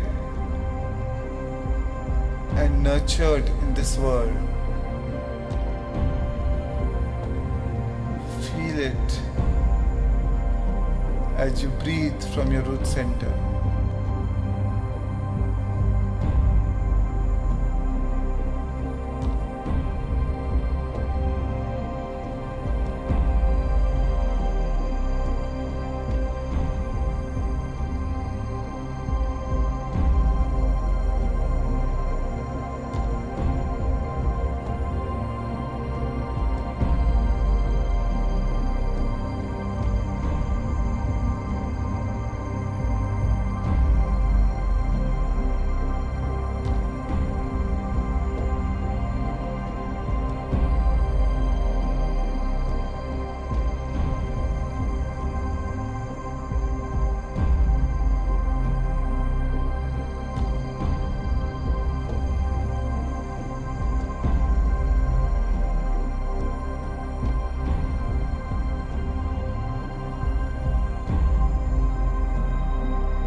move your awareness to your sacral chakra,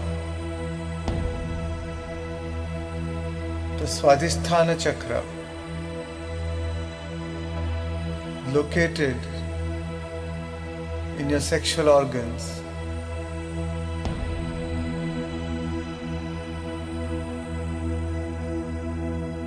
This chakra represents element water in our body. Breathe in and breathe out from this energy center.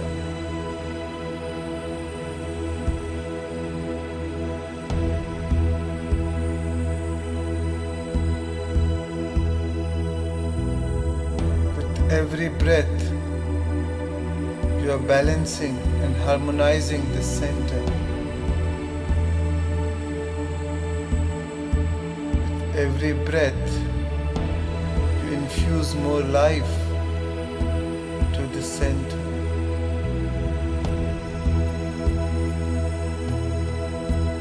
And as you breathe in and breathe out from the center, mentally repeat with me. I am a sensual being and joyous in my relationships. I am a sensual being and joyous in my relationships.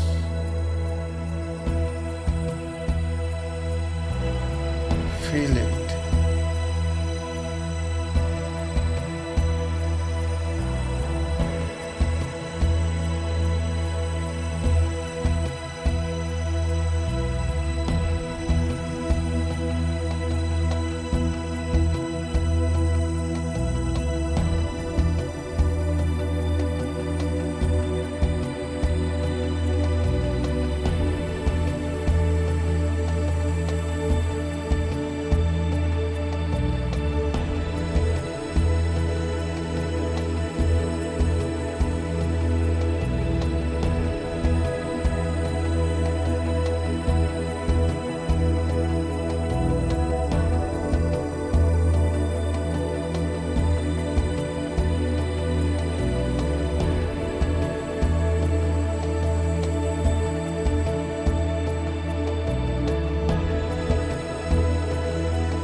And now,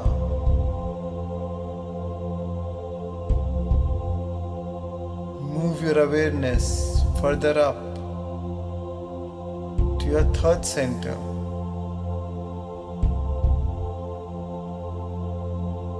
Your solar plexus, Manipura chakra.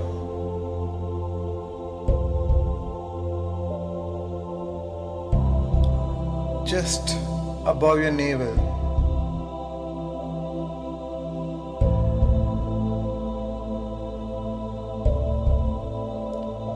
This chakra represents the element of fire in your body.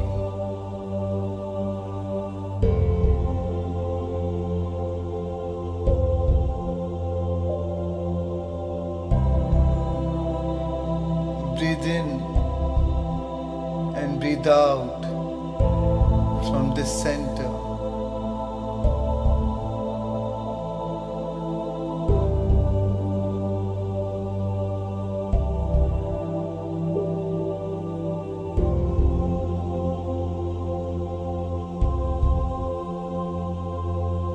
With every breath, you add more life to the center with your attention. As you breathe in and breathe out from the center.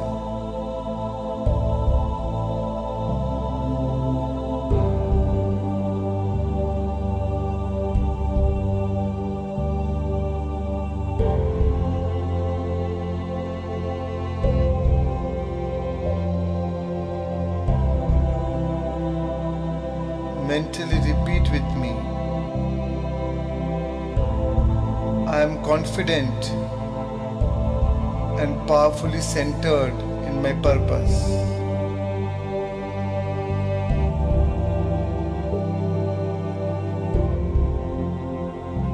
I am confident and powerfully centered in my purpose.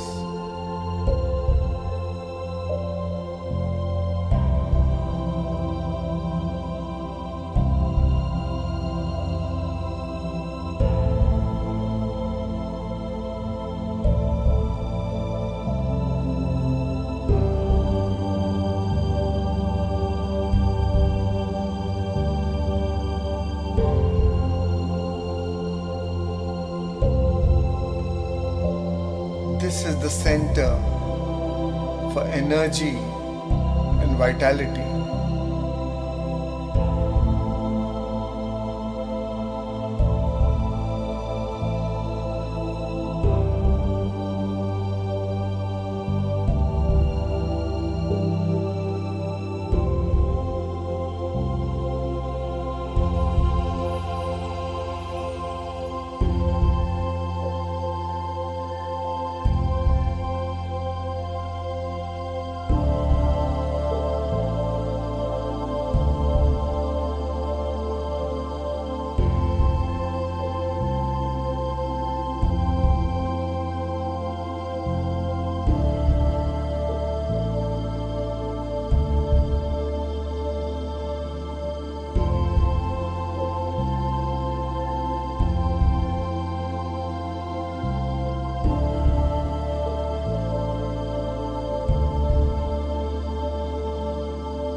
And now, shift your attention further up to your fourth chakra, your heart center, the Anahata chakra.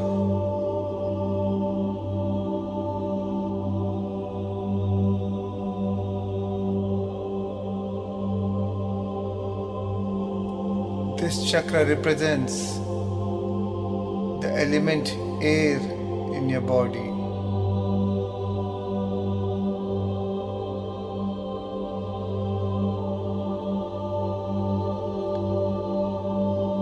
This is the sacred center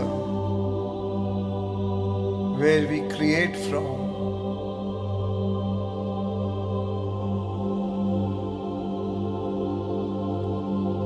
as you breathe from the center. With every breath, you add more life to the center.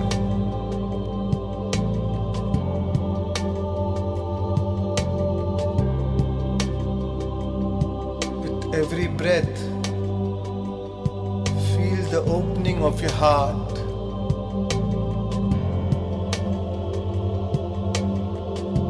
Every breath, feel the expansion in your heart.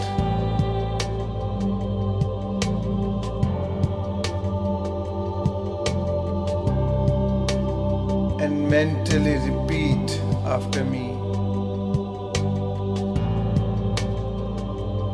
I am a vehicle of giving and receiving love in perfect balance.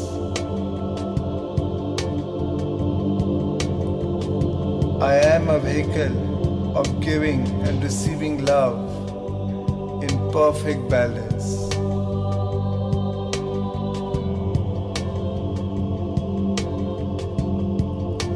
Feel the gratitude, the appreciation for all that you have, all that is given to you.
And now shift your awareness further up to your fifth center, your throat chakra, your Vishuddhi chakra.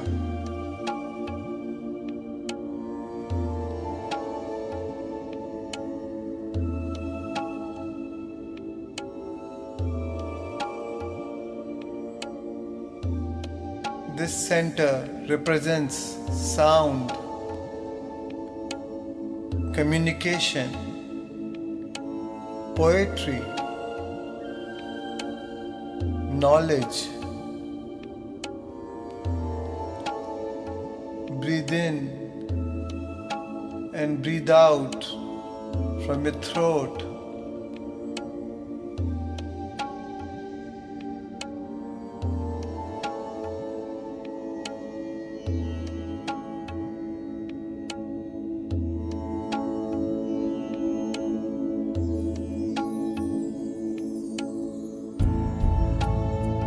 Every breath to balance and harmonize the center.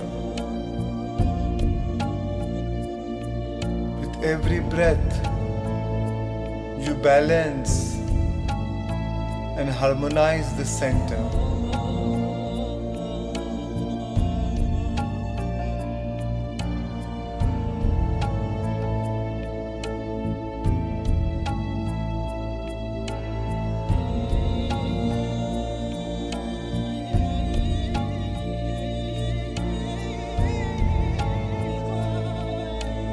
every breath, you bring in more life to the center with your attention.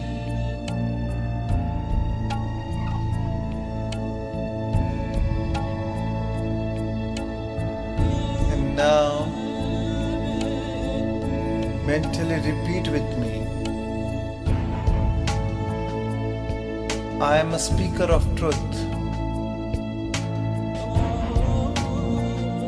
I am heard, acknowledged, and appreciated.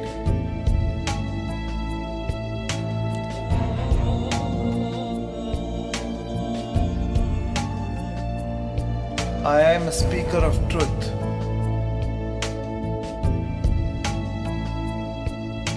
I am heard, acknowledged, and appreciated. Feel it.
And now,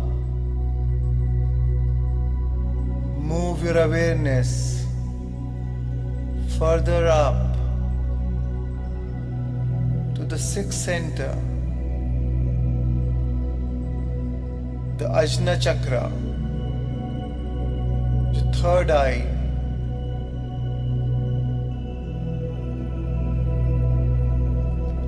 This center represents light.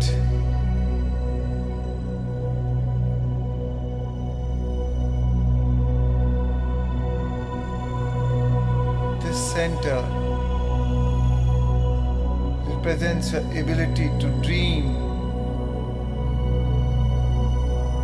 imagine, remember, and see beyond.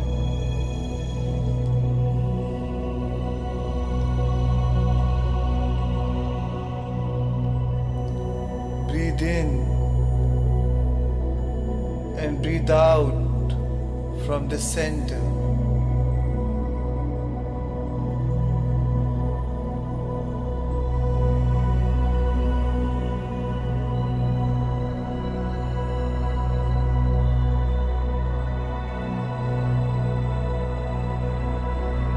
With every breath, you pour in more life to the center.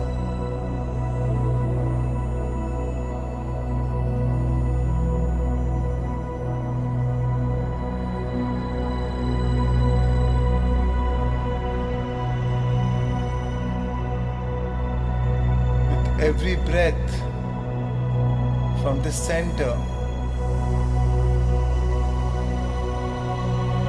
you activate the center.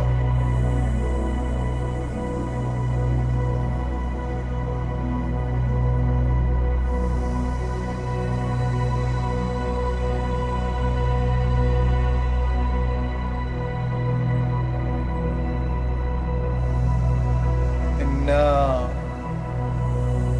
mentally repeat with me.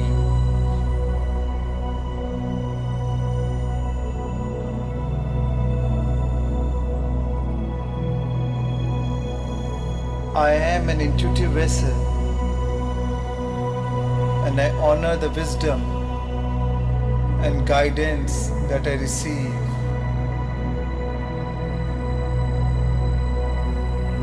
I am an intuitive vessel and I honor the wisdom and guidance that I receive.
And now shift your attention further up to your seventh chakra, the crown chakra, the Sahasrara,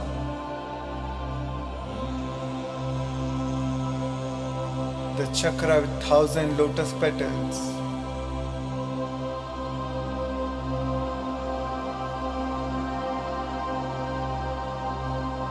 This is the jewel of consciousness.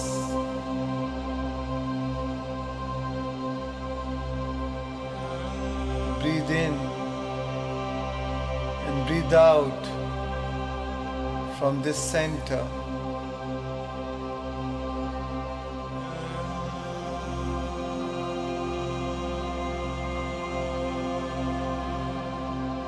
And as you breathe in and breathe out from the center, you open up the center and connect to your higher self, to your own divinity.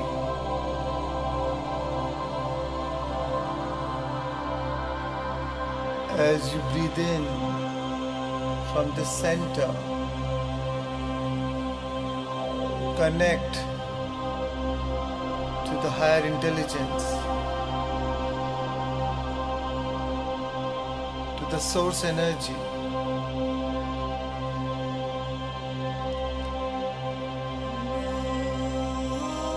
With every breath, feel your connection to the divine.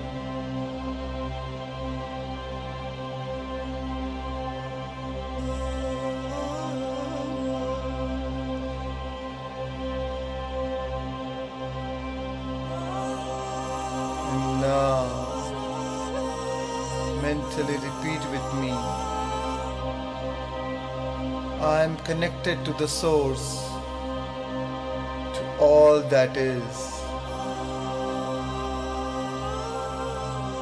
I am connected to the source, to all that is.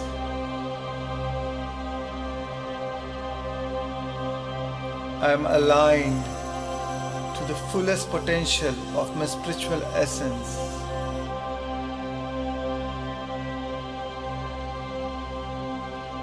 I am aligned to the fullest potential of my spiritual essence.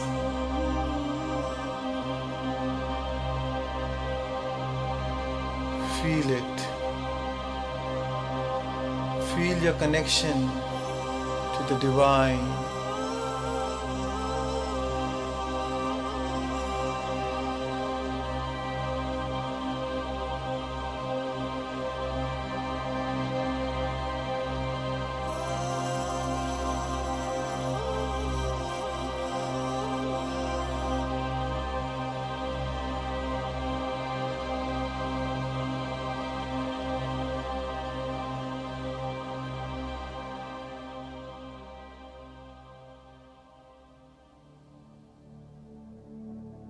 And now,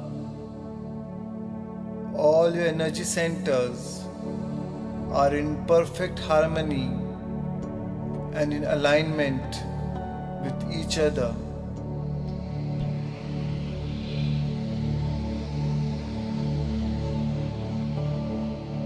Feel the flow of energy and information flowing freely from your root chakra to your sacral chakra, to your solar plexus, to your heart, to your throat chakra, to your third eye, and to your crown.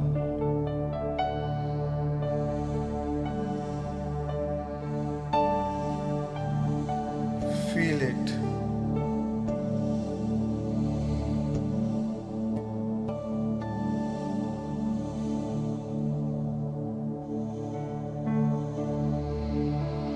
And finally, bring your awareness back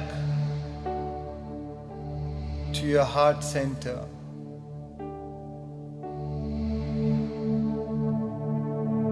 Your heart, your soul. This is the sacred place where you create from.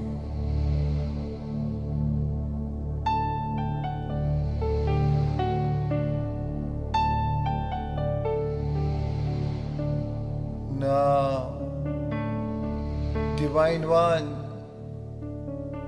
sentient being, center yourself.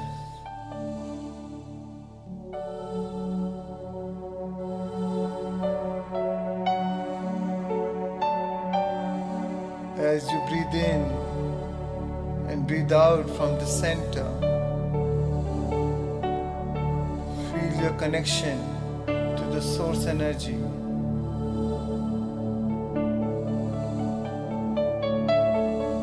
Knowing that your source is your best resource. It's always available to you.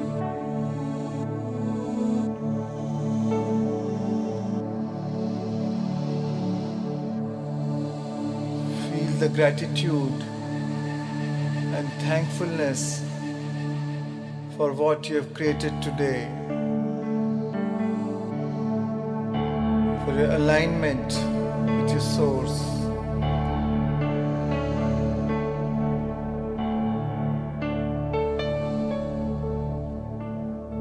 Feel divine,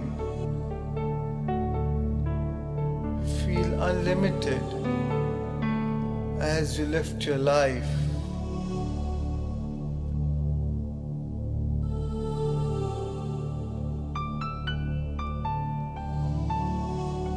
as you lift your life in love.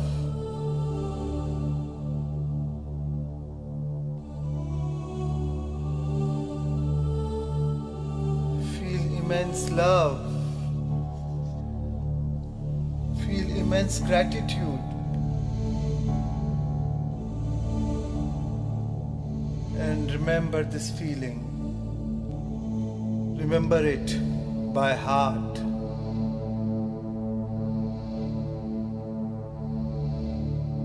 And know that you are the creator. We are all co-creators.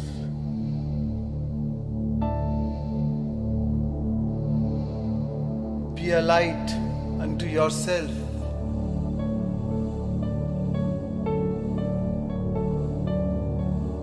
Acknowledge the divine within you.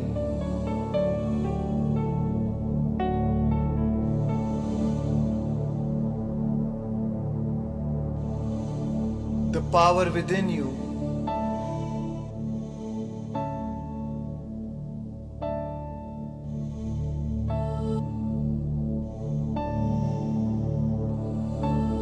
And now, I want you to bring both your hands on your beautiful heart.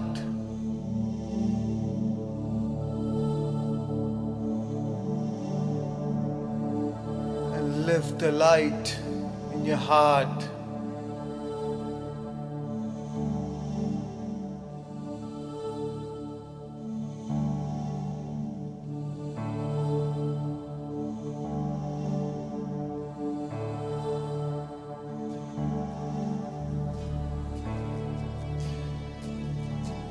You may move your body.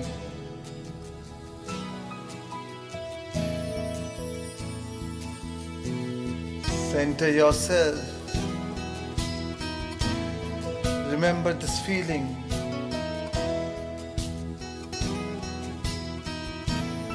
Make this feeling memorable. I have chosen to be here, awakened at this time. I bring my breath upon my heart,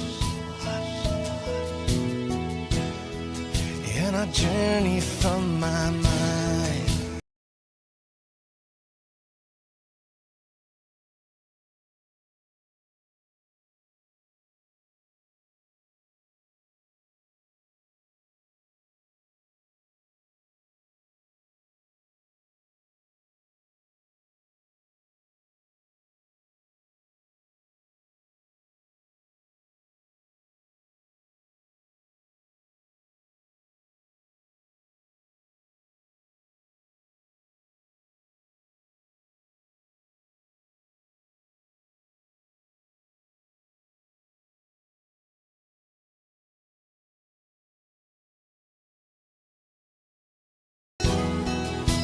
You'll be in inner alignment with your source energy.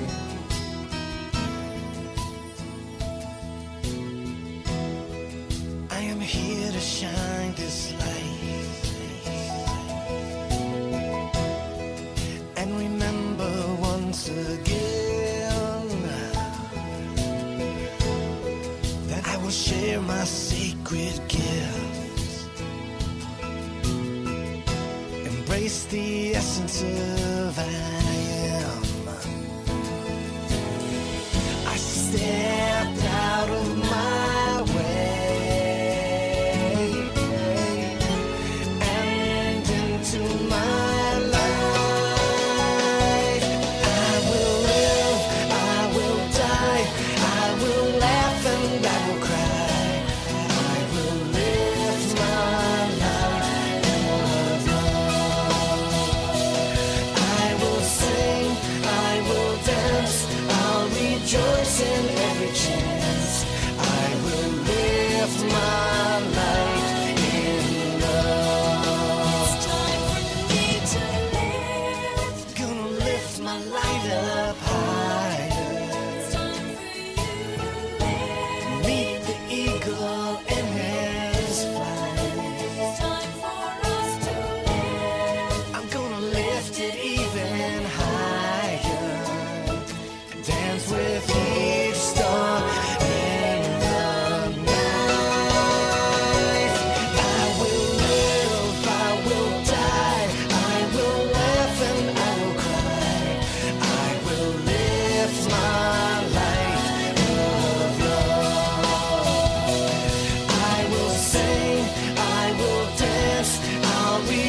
rejoice in every chance. I will live my life in love. I will live, I will die, I will laugh and I will cry. I will live my life in love. I will sing, I will dance, I'll rejoice in every chance. I will live my life in love. I will lift my life. I will lift my light. I will lift my light in. Now, whenever you're ready, you can slowly come back. Slowly come back to your new body in a whole new world and a whole new time. Take your time, and whenever you're ready, you can gently rub both your hands and place it over your beautiful eyes.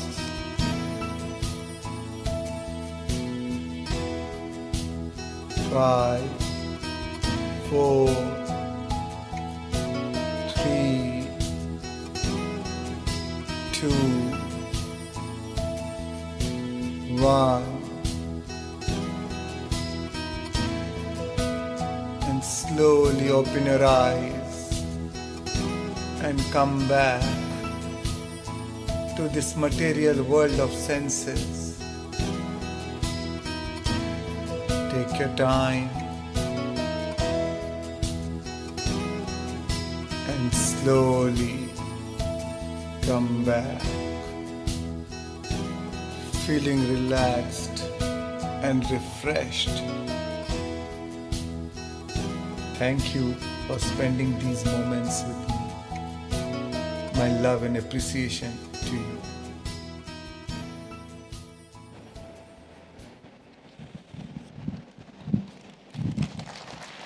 Thank you. Thank you, friends. I want you to greet the person next to you. You can hug them, greet them, and feel the love. Thank you so much. Thank you, thank you, thank you. Thank you. Yeah, Aisha. So much in the zone, huh? Nice. Yeah. Yeah. Okay, there are a few announcements. So we have the walking meditation tomorrow at 6:30. So we request you to download the meditation onto your phones and carry earphones for the meditation tomorrow. We have it on Soul Lab, our app, and also at the help desk. We've given them certain links which they can share with you. So you can take it from there also. But please have it on your phone because you might not have network tomorrow outside. Thank you.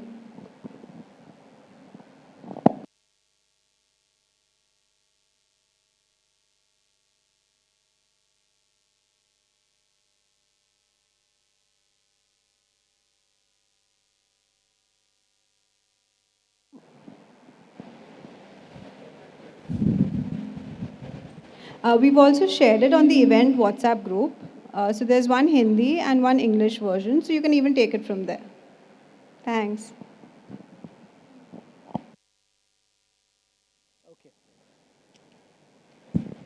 So, friends, we'll take a quick break and then we'll come back again. Yeah? Great. Thank you so much. Thank you, thank you, thank you. We come back at 6:15. Yeah, 6:15 sharp. Thank you. Thank you.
Check.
All right, friends, welcome back.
Okay, friends, welcome back.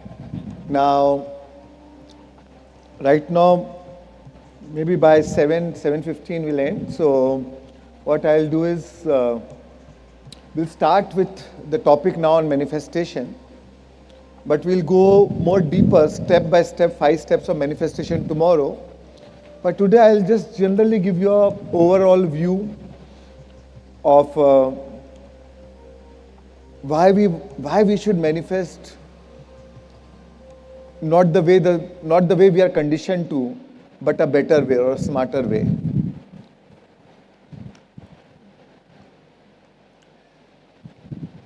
Question? Okay.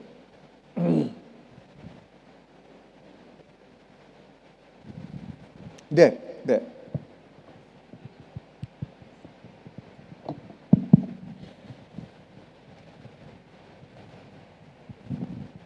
Thank you so much for the seven chakra meditation.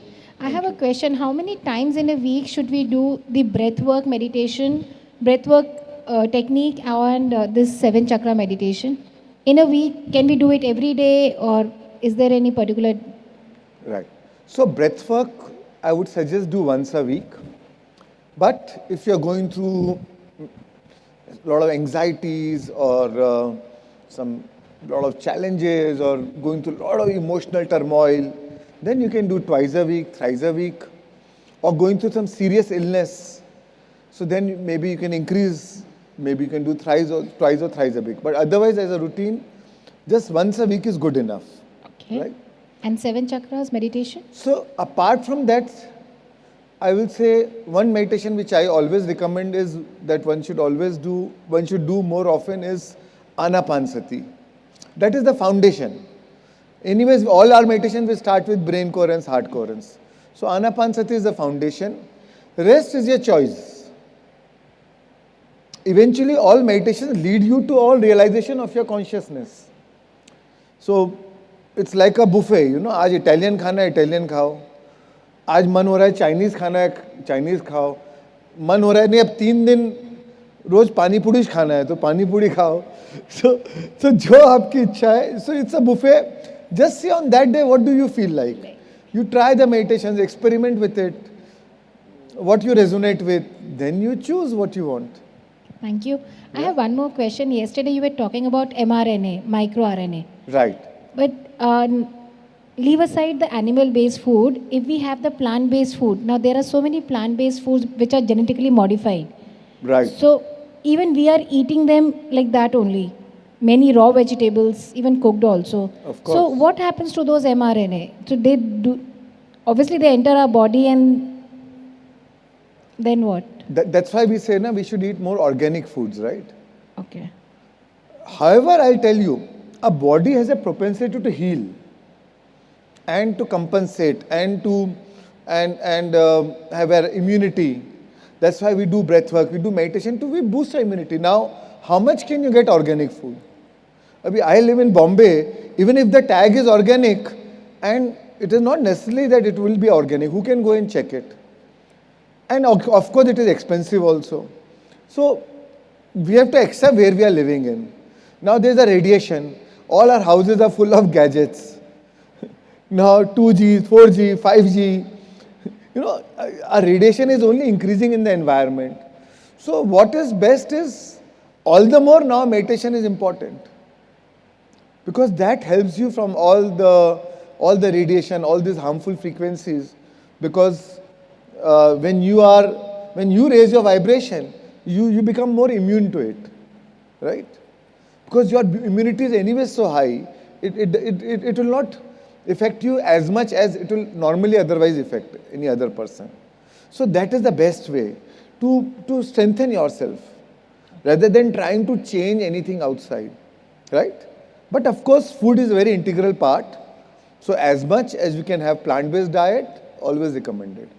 Okay. Yeah. One last But question. always follow a middle path. I see people who get so obsessed with diet or nutrition, because at the end, eventually it has an impact also on your emotional health. And if you learn with the help of meditation, breathwork, you anyways learn how to master your emotions, right? Then you are compensating for anything else, right? So the elephant in the room is the emotional part. A lot of times we get paranoid about other small things and not really focus on the main thing. So follow a middle path. Don't go too extreme in anything, right? Yeah. Okay, now as in that neuroscience we have understood about the delta. So during meditation sometimes we go off to sleep. So is it because we are going into delta, or Deep sleep, yeah, delta state, yeah. or sometimes, like, आप ऐसे Yeah. झटका आता है and then you realize, oh, you have gone into sleep. Yeah.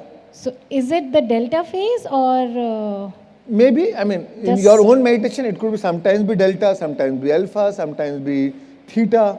So depends. But yeah, you go into theta state, you go into delta state.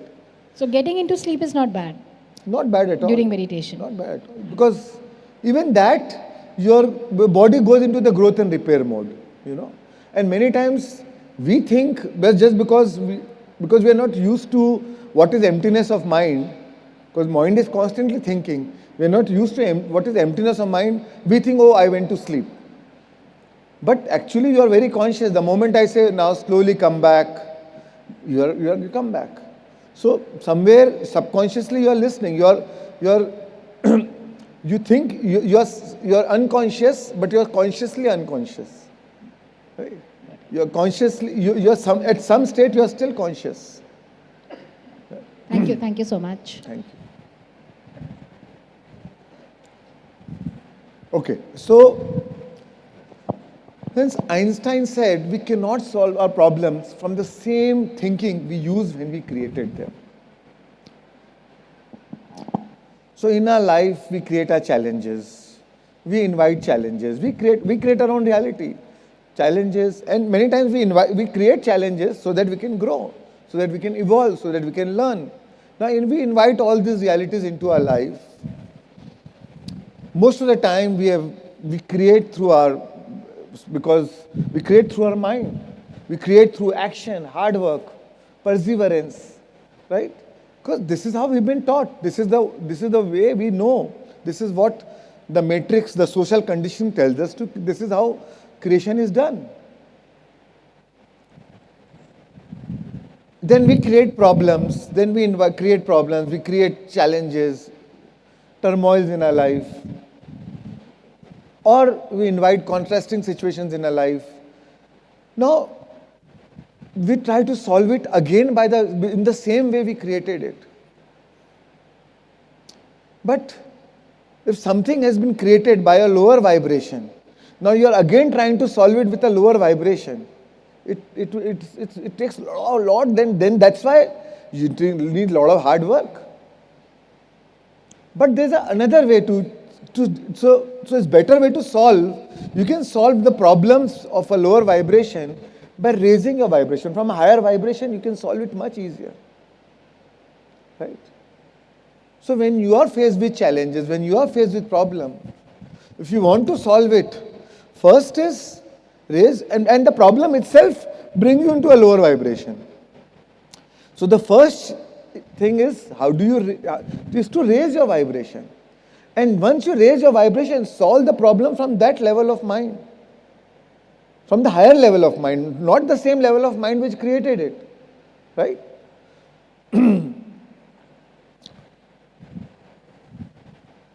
So I'll explain more further with the help of this pyramid. So we are living in this three-dimensional reality of time and space. This is the three-dimensional reality, earth plane, which is the plane of demonstration. We live in this reality of time and space. This is where the Newtonian world is, right? The mechanical world. Where here everything is slow. The frequency here is very slow. That's why it takes a lot of time to manifest everything. In this three-dimensional reality, it takes a lot of time to manifest. Because the time and space is more. Frequency is very slow. So it takes a lot of time to manifest. You're always, here you are more matter. In this three-dimensional reality, you're more matter, less energy. Right? You're always you're mostly in survival-based emotions, fear-based emotions, resistant mode, right? Limited emotions. That's why it needs a lot of hard work to even manifest or create whatever you want in your life.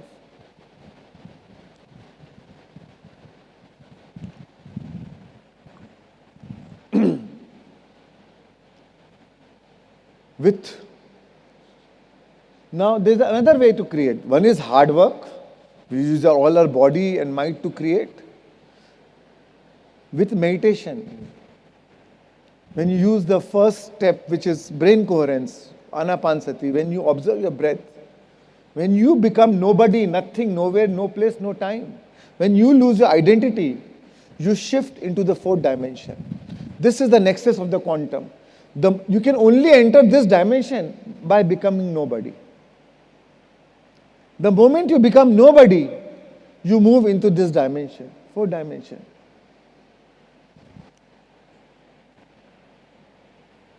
Because here you are limited by time and space, you are limited by your own identity.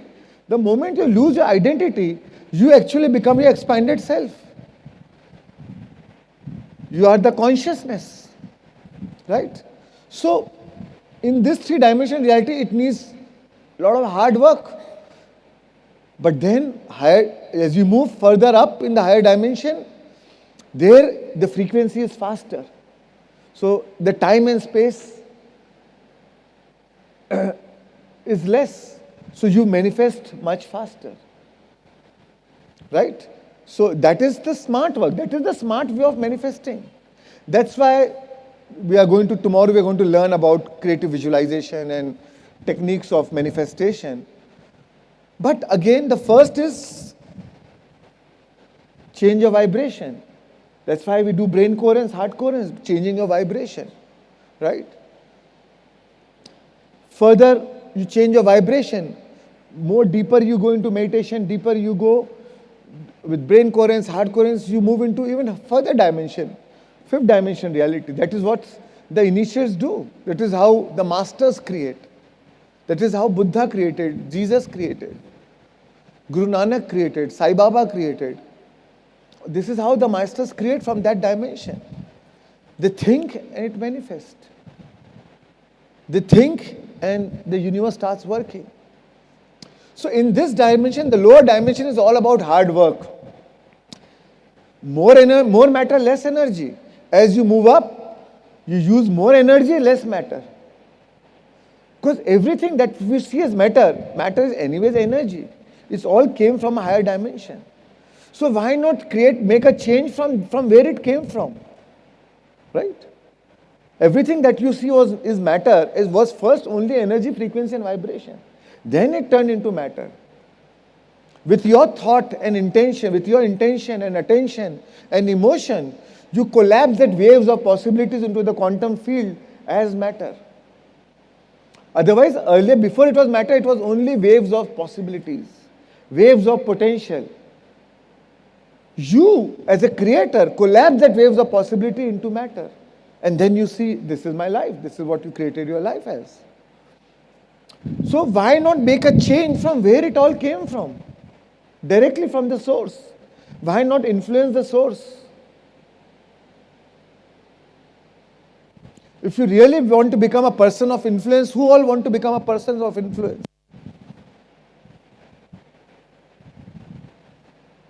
Amazing. Even I want. But if you really want to become a person of influence, why bother about influencing people, things, times, events, whom actually eventually you may not even have control? Why not master to influence the quantum field? That is the person of influence. I don't care about impressing this person or that person or this or that. What I want to impress, what I want to leave my imprint, or what I want to be the alchemist. I want to master my thoughts and emotions which influence in the quantum field. So that I can manifest, from there I can manifest whatever I want in my life. The field which created the moons and the stars and the planets and the human beings. So why do I focus on the human being? Why not focus on the quantum field which created everybody?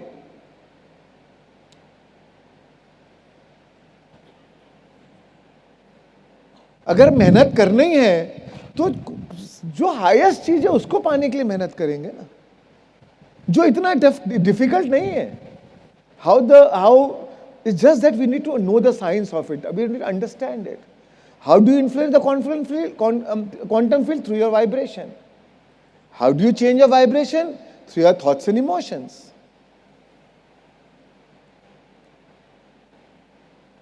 How do you change your thoughts and emotions? With your breath.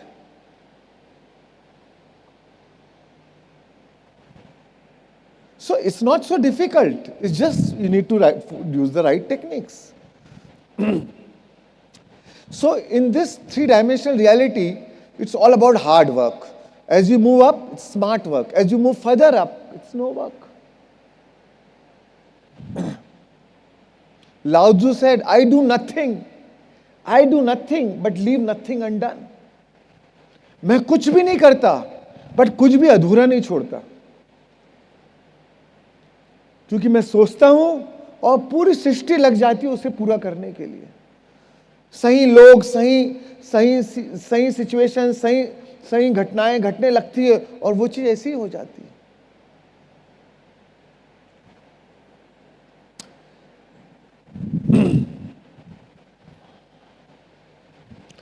In this dimension, you're always creating from your ego.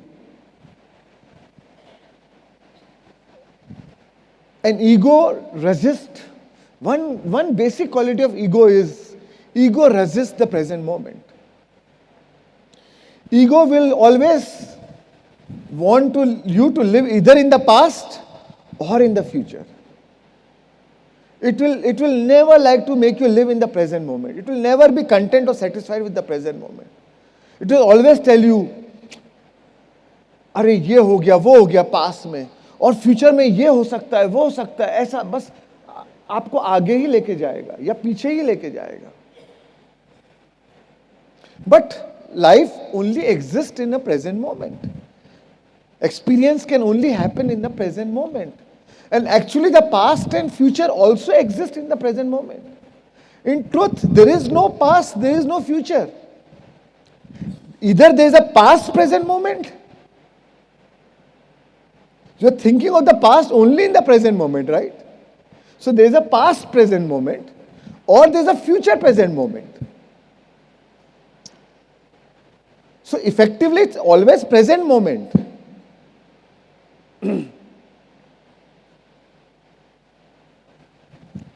Now when you are living in the past present moment, you feel helpless, you don't have a choice. You are always reacting. अभी जो हो गया, अब मैं क्या कर सकता हूं? You don't have a choice.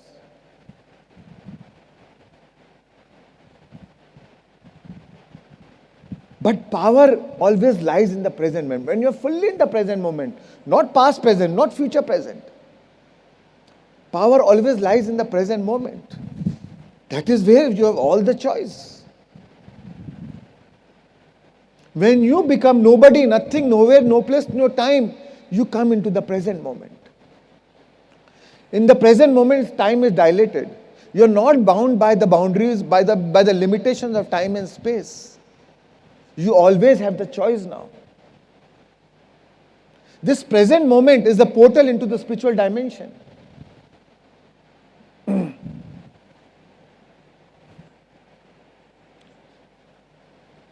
And the truth is, we are so conditioned by time, but time is only an application. It is not a creation. Time is a relative term, right? If you are doing something and if you're enjoying it so much, you won't even realize how 3 hours have gone. Now, if you are going through a lot of pain, say severe headache or some pain in some part of the body, every minute feels like 1 hour. So time is relative, right?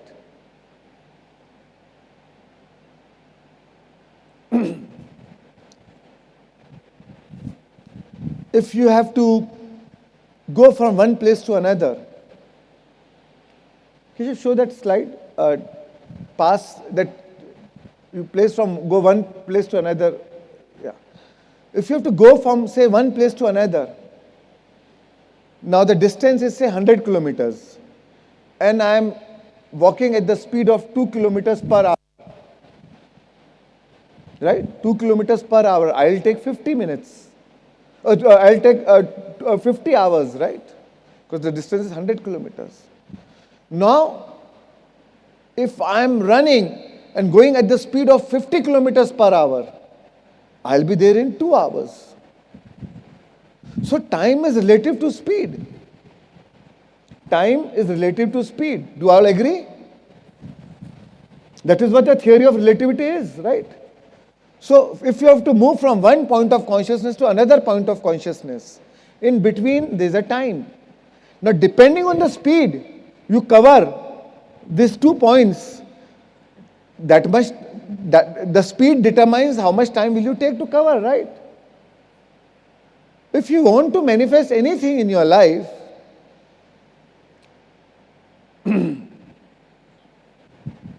it determines whether at what frequency you are vibrating. Go back. Now, if you are vibrating at a higher frequency, it takes less time. If you are vibrating at a lower frequency, it takes a lot of time.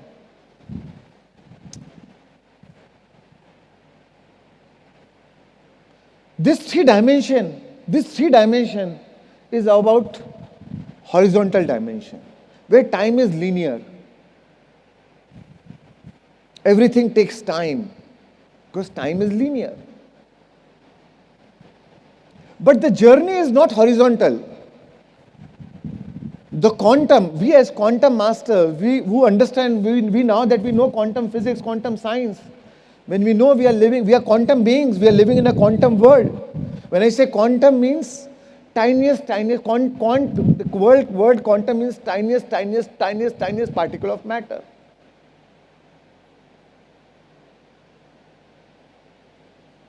But that tiniest particle of matter is what? Energy, frequency and vibration. And when something is only energy, frequency and vibration, then anything is possible. Because everything is potential and possibility. You can choose to collapse that waves of possibility of matter, waves of possibility into however you want.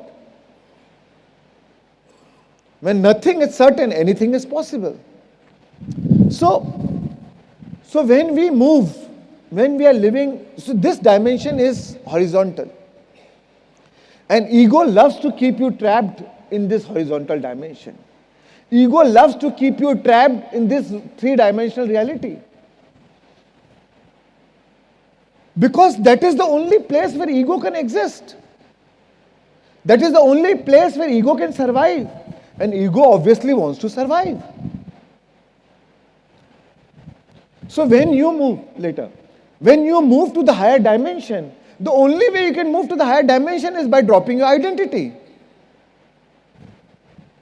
By dropping your personality. That means no ego. By becoming thoughtless, by emptying your mind.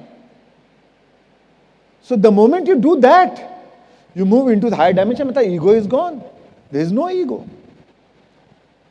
That's why ego always wants you to keep. So ego is threatened. That's why ego likes to keep you always trapped in three-dimensionality. इसीलिए ego resists present moment. या आपको past में लेके जाएगा या आपको future में लेके जाएगा.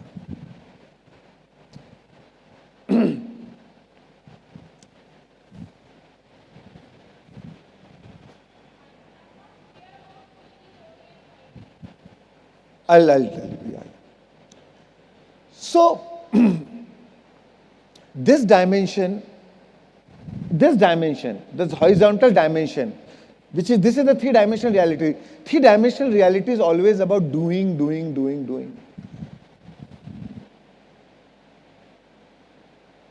And when you're doing, when the speed is slow, the second law of thermodynamics, work expands with time. Right?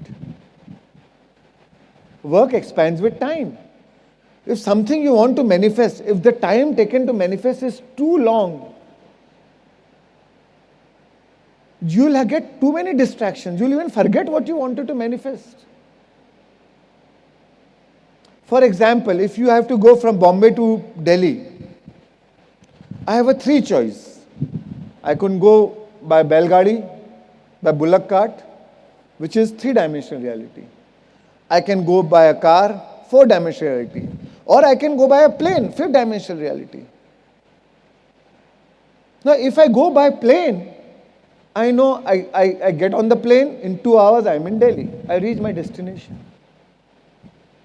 Now, if I go by bullock cart, बैलगाड़ी से अगर मैं जा रहा हूँ, मैं पहुँचा पनवेल, पनवेल में मेरा बैल बीमार हो गया या चक्का टूट गया, अब अंधेरा हो गया, रात हो गई, गांव में था, गांव से गुजर रहा था, किसी के घर में अब रात बिताई, सुबह उठ के देखा जो नाश्ता सर्व कर रही थी लड़की तो बड़ी सुंदर है, उससे प्यार हो गया, अब उससे शादी कर लिया, वहीं बच गया पनवेल में, अब भूल भी गया कि कभी दिल्ली भी जाना था। तो 3-डायमेंशनल में क्या है ना कि डिस्ट्रैक्शन बहुत आ जाते हैं, तो आप फिर भूल भी जाते हो, क्योंकि पाना क्या, क्योंकि it keeps you narrow focused. अभी ये इमरजेंसी आ गई, अरे विजन तो भाड़ में गया, क्या चाहता हूं ड्रीम भाड़ में गया, अभी ये इमरजेंसी है, अभी शेर मेरे को शेर मेरे को काट रहा है, शेर मेरे को यहां खा जाएगा। अब आप पूछते हो रात को डिनर में क्या बनाऊं, अरे मेरे को शेर खा जाएगा भाई, मेरे को क्या खाना भूल जाओ, मेरे को शेर खा जाएगा। तो three dimensional keeps you trapped in that reality, भाग रहे पागल टाइप, और फिर वो भागने की आदत बन जाती है, भागते रहने की आदत हो जाती है। We are always rushing through life because future या पास्ट, भागते रहो। But vertical dimension, 4th dimension, 5th dimension is about changing your state of being. First you change your state of being. The more you're in a right state of being, the less doing you need to do. The less you're not in the right state of being, you have to compensate by more doing.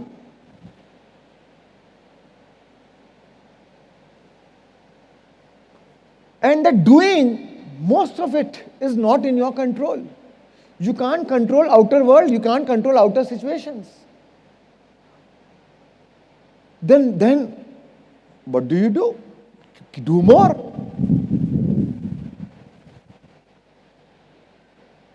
And what happens is your survival genes are always switched on. And there comes a point when you just feel burnout. By the time you achieve a deadline, you are dead.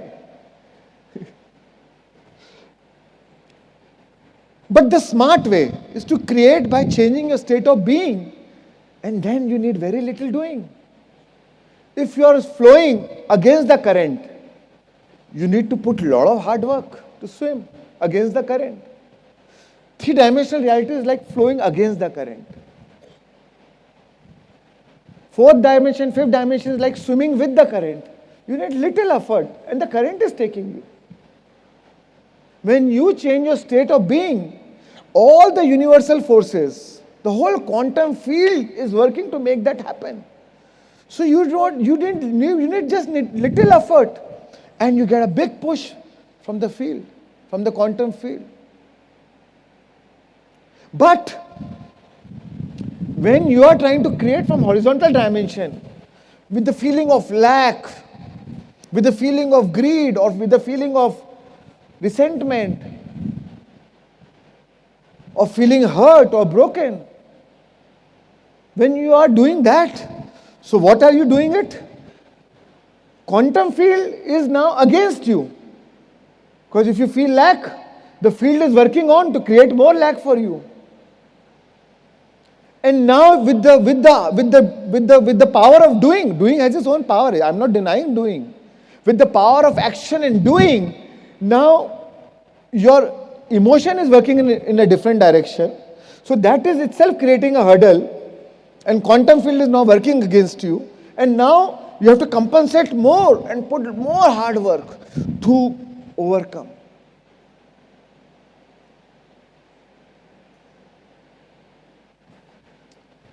And it takes so much time. To change your vibrational frequency, it takes 10 minutes of meditation, 30 minutes of meditation, 30 minutes of breath work, or 1 hour max. 5% of your time spent in meditation of the day can change the 95% of the quality of your life of the day. Why would you not do that? It's quality versus quantity. People say, oh, I don't get time to meditate. It's like I don't have a gas in my car, and I say I don't have time to fill the gas.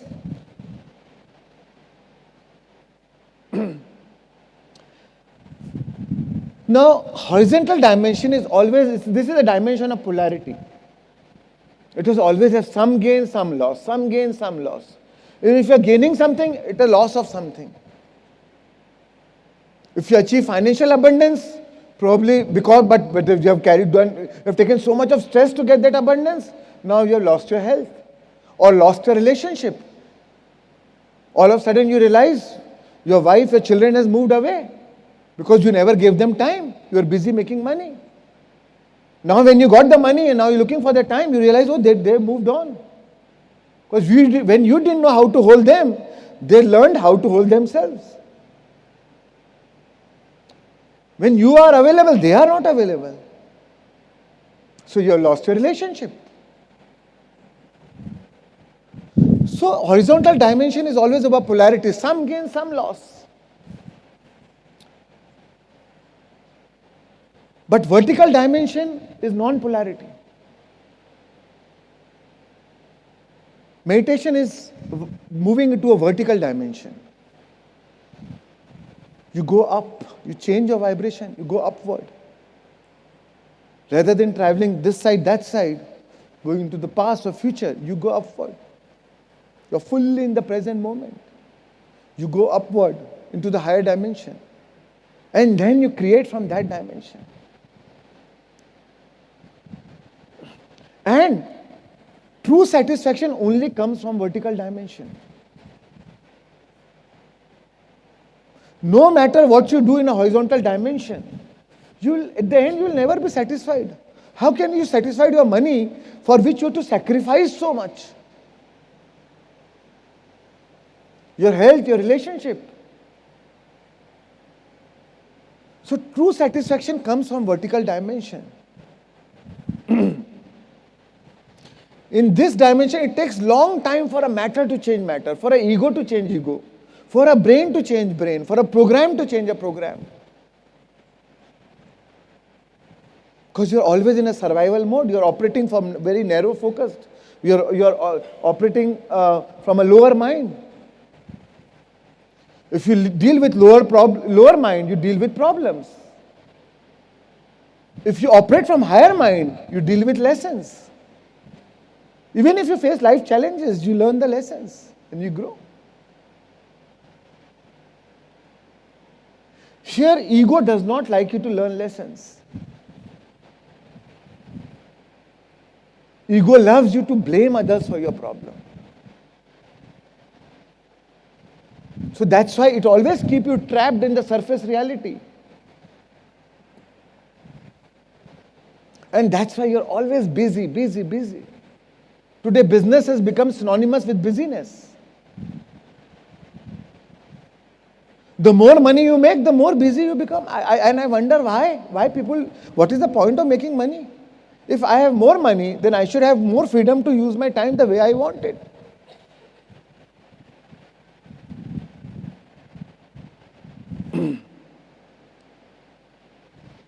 When you change, because when I get more money now, I'm more likely to compete, more likely to rush. But when you create from higher dimension, you are less likely to compete. You are less likely to rush. Because here you don't get in 3-dimensional, you get the emotional payoff after manifesting what you want, after getting what you want. In 4-dimension, 5th dimension, you get the emotional payoff even before you getting what you want. First you feel wholeness. First you feel happy. First you feel joy. That's how you change your vibration. And then you are putting the intention. So then you don't need to compete with anybody. You don't need to rush with anybody. There's no competition, there's cooperation. You rejoice in others' success. Because you think equal to your emotions. When you feel whole, when you feel complete, you rejoice in others' wholeness. And the beauty is, now the whole quantum field, the whole universe is working for you. In fact, here you will be caught off guard, and whatever you want can come to you, and much more in the most unexpected ways.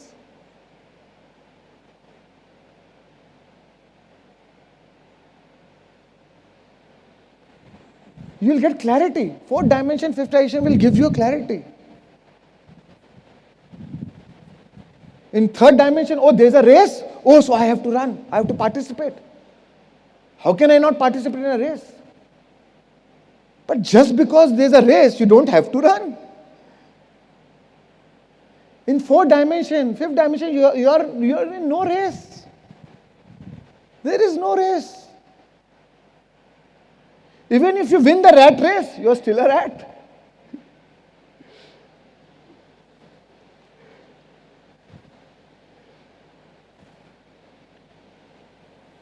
But here, you don't need to rush. You have enough time to live, laugh, love. And the beauty is you achieve much more in much less time. That is what management is all about, productivity, efficiency. If you are able to achieve much more in much less time, then that is what productivity is. And the quality of life is far better. That is the efficient way of living.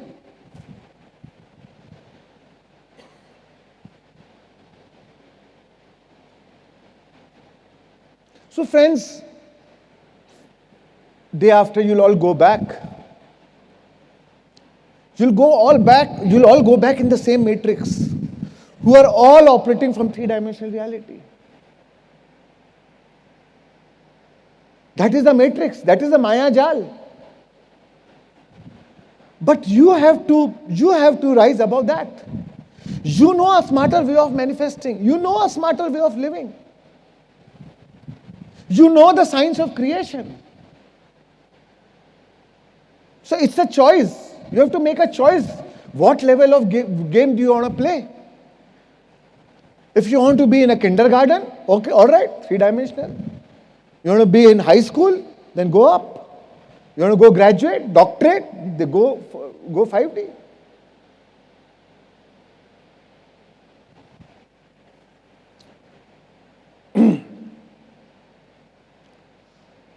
Rumi said, go back. Rumi said, you were born with wings. You were born with wings. Why choose to crawl? Keshav, go back. So three-dimensional reality is crawling. कीड़ों मकोड़े जैसे हम रेंग रहे हैं.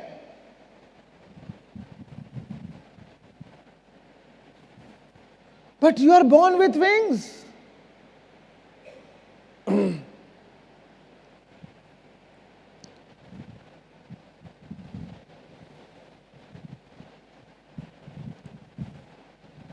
So why not choose to fly? जब हम में वो कैपेसिटी है to travel the vertical dimension, then why not choose to fly? Why not use your full human potential? And that is the only difference between you and Buddha, between you and Mahavir. They knew how to master, how to live their highest potential.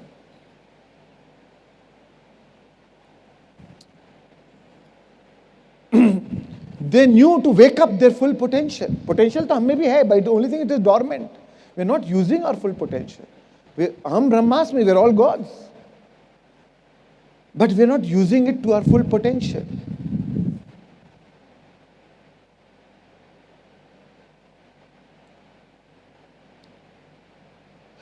And it's not just about feeling good. All the masters, the initiate knew, they became good at feeling. One is feeling good, and one is becoming good at feeling. This whole 4 days, 5 days, my intention is and my endeavor is how to train you to become good at feeling. How do I become good at feeling what I want to feel in the matter of 10 minutes, in the matter of 30 minutes, in the matter of 5 minutes, or maybe 1 hour? Becoming good at feeling. Then the whole world is yours. That is the alchemy. When you become good at feeling, you are an alchemist. Because now, it is what you feel is what you create. Your feelings are equal to prayers. That is what you are praying to the quantum field. Then you can create what you want. You have mastered life, you have mastered the world. And then the journey does not remain about wanting what you want in your life. Actually, the whole transformation happens. Then you don't even care about manifesting. Because how can you want when you feel so whole? When your cup is overflowing, then all you want is to give. Then you feel joy in sharing. Then you feel joy in giving. So it may start with manifestation.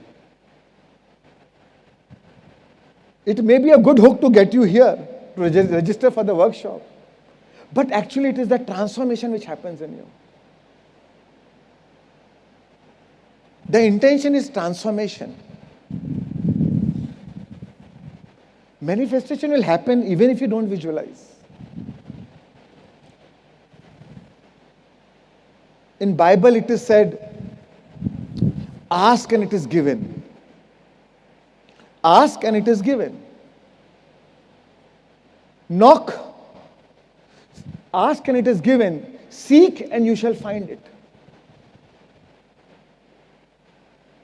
Knock and the doors will open. Very true. Now there's another way. Lao Tzu says, ask not. It is always there. When you are enlightened, when you are in a state of alignment, you don't even need to ask. Seek not, and it shall find you. Because what you seek is seeking you. Seek not, and it shall find you. You don't chase, you attract. Knock not. Knock not, because the doors have always remained open. And both are correct. What Bible said is also correct. What Lao Tzu said is also correct. There are both ways of manifesting. But over a period of time, when you master your emotions, फिर कुछ चाह ही नहीं बचती है. Somebody was asking me about desires yesterday. When you are fulfilled, when you are content, फिर चाह ही नहीं बचती. फिर एक ही चाह होती है देने की, बांटने की. But again, quantum field is working. One who knows enough is enough will always have enough. Oh, you feel enough? Quantum field says, oh, so let me give you more enough. जो बांटता है वही बटोरता है. The hand that gives gathers. Because you can only give when you feel abundant. And the universe, the quantum field which has been watching your vibration, oh, you feel abundant. Oh, so let me give more abundance.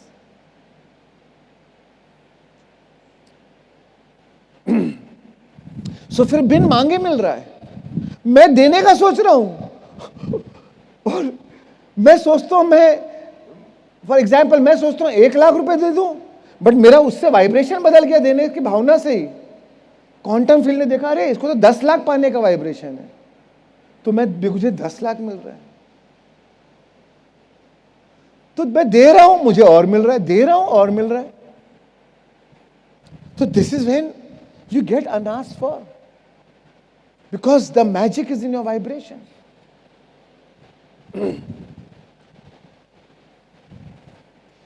And friends, that's why we are called human beings. Human is about doing. Being is the state of being. Even your soul does not care what you do for a living when your life is over. Neither will you. What your soul only cares about, what was your state of being while you are doing what you are doing. Because that state of being you will take when you vacate your body to a different dimension. That state of being is your permanent wealth.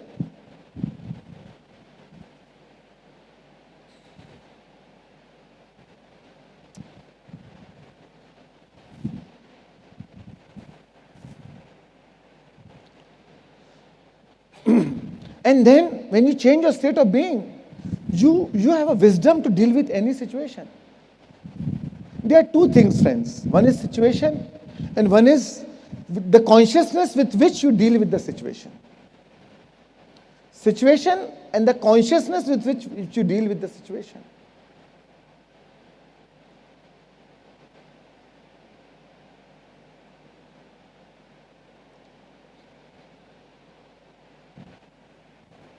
A lot of people ask me, what do you do? How do I do this? What do you do? I don't know what to do. I just tell them, be in a state of alignment. Come in the right state of being. Then whatever you do then, after having that state of being, then whatever you do will be the right thing to do.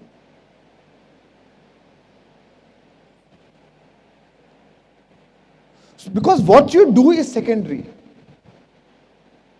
How you do is primary. The underlying consciousness that flows through is primary. That is primary.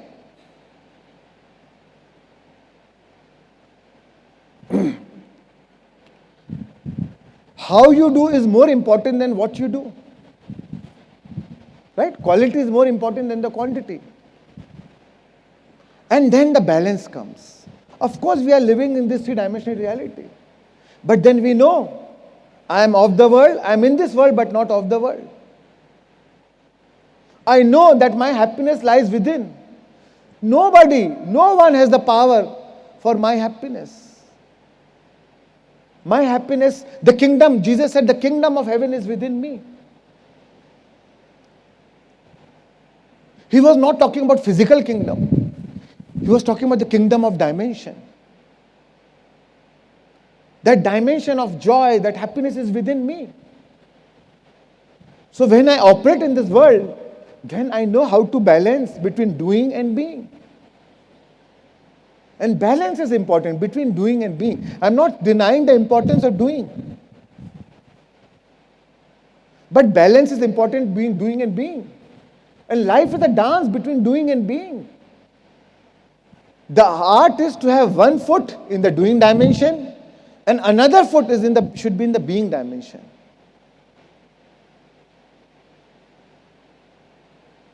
In three-dimensional, most of the people have both foot in the doing dimension. You should have one foot in doing, one foot in being.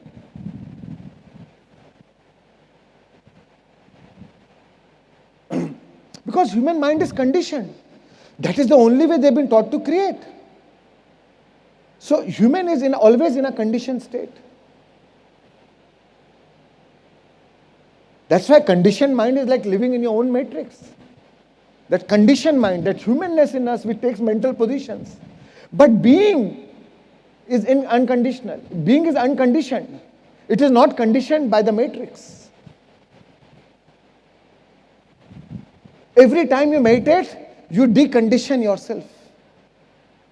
Because you step into the being dimension. Then you know, oh, my happiness is within me. It is not the way the world has conditioned me to be, to think.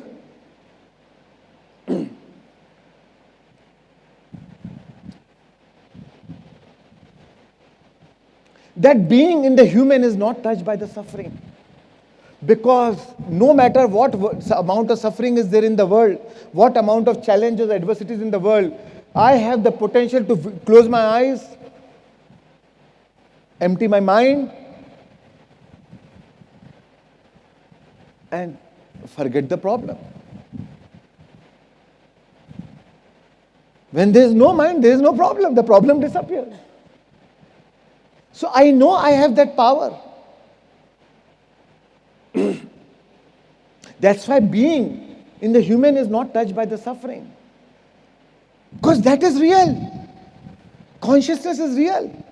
And nothing real can be threatened.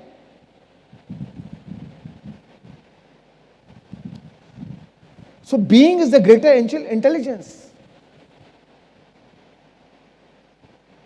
Then you learn to operate from that higher or from that greater mind.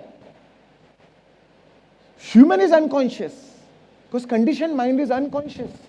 But being is conscious. Because the being is awareness itself. That being is awareness itself. चेतना ही चेतना खुद चेतना, वो तो already चेतना है ही.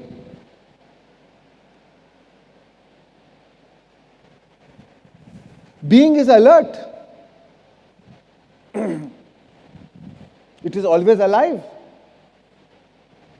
That awareness is the self which is self-aware.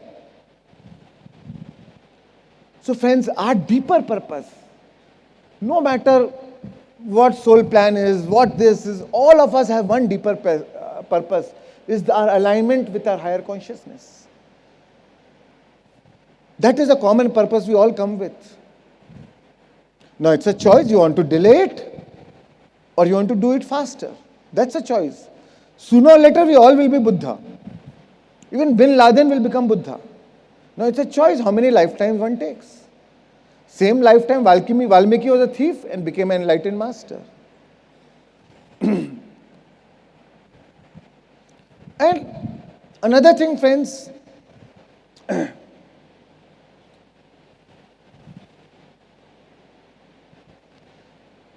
secondary, when you are in a three-dimensional reality, you will always identify with other people. Because it was all about form, it is all about identification. Ego is active. So there's so much of power you lose in how others will think, how others will behave, how others will think about me. How do I impress others?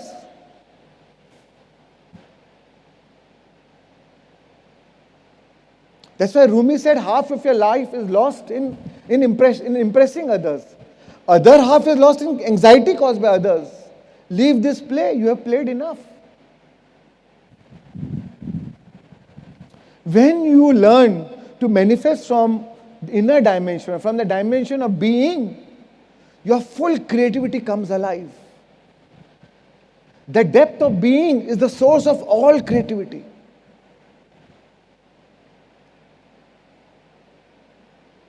And to achieve mastery in any endeavor you take, you need creativity. Even if you briefly feel connected with your inner dimension, with a deeper dimension, that creativity will come alive and it will act through you. That is when efforts are not required, efforts are inspired. When you get up from meditation, you are in a state of motivation. You have a motive for action. That is the time you will experience moments of revelation.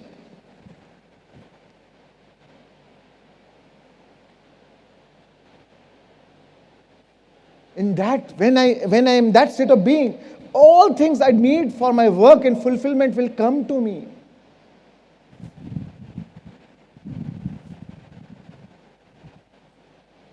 Whatever you want should come out of fullness. Whatever you want should come out of fullness. Not from the lack or not from ego. So the journey is, first we start our journey of manifestation from the state of wanting, from ego. But the process is like that, where we have to align, where we have to become nobody. Then you are wanting from the state of consciousness, from the state of deeper dimension. That's why your want also changes.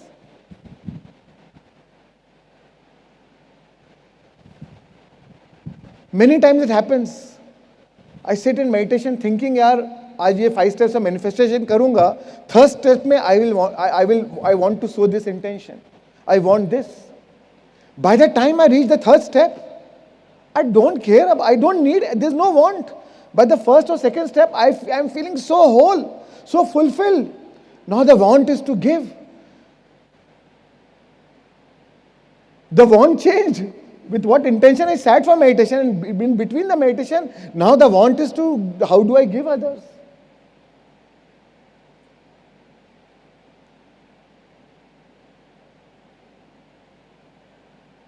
अब वो tension अलग type का होता है. अगर business में पैसा ज्यादा कमा लिया तो अब टेंशन है, अब बांटने का और टेंशन है. अब पिरामिड वैली में और काम कराना पड़ेगा. मतलब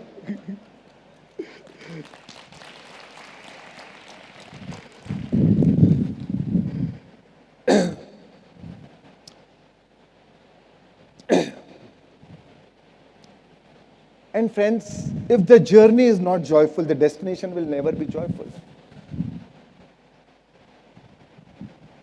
Because the body gets addicted to that stress. You can never have a bad means to a good end. You cannot generate negative energy to create a better world.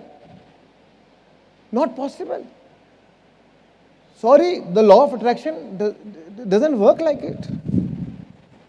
You cannot have war to create peace.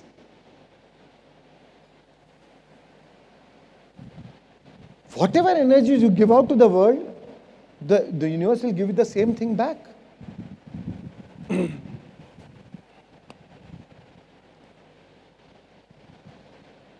So thank you, friends. Thank you for your time. Thank you for your attention. Tomorrow we'll go into the 5 steps of manifestation, and step by step we'll go into 5 steps. Tomorrow morning we have a walking meditation. I want you all to come with your headsets. Make sure you download, whether if you want to do it English or Hindi, download that walking meditation. And since everybody will be doing with their own headsets, you can choose the language you want. And we meet tomorrow in front of the pyramid, and then we start the walk. Yeah. So 6:30 sharp we'll meet tomorrow. And tonight there's a great band playing, Kabir Cafe. So let's have fun tonight, okay? That is the real manifestation. That is the real class of manifestation. Because the end goal is to have fun. So when you're having fun, actually you are manifesting. You are offering, you are telling the quantum field, this is what I'm worthy of receiving. I'm enjoying, I'm having fun. You know, say, oh, you're having fun? Oh, let me give you more of it. Right? So the actual manifestation class is tonight. अभी तक के real theory थी, सिर्फ theory थी. Practical actually आज रात को है. So let's have fun tonight. Okay? Thank you. Anybody? I'll take 2 quick questions and then we can take a break. Yeah.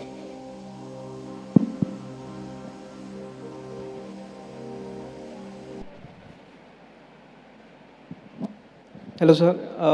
So my question is to move from the realms you showed 3D to 4D to 5D in terms of the meditations and breathwork, like practically what on a daily basis what should we do? पूरी रामायण होगी राम सीता का है. ए भाई,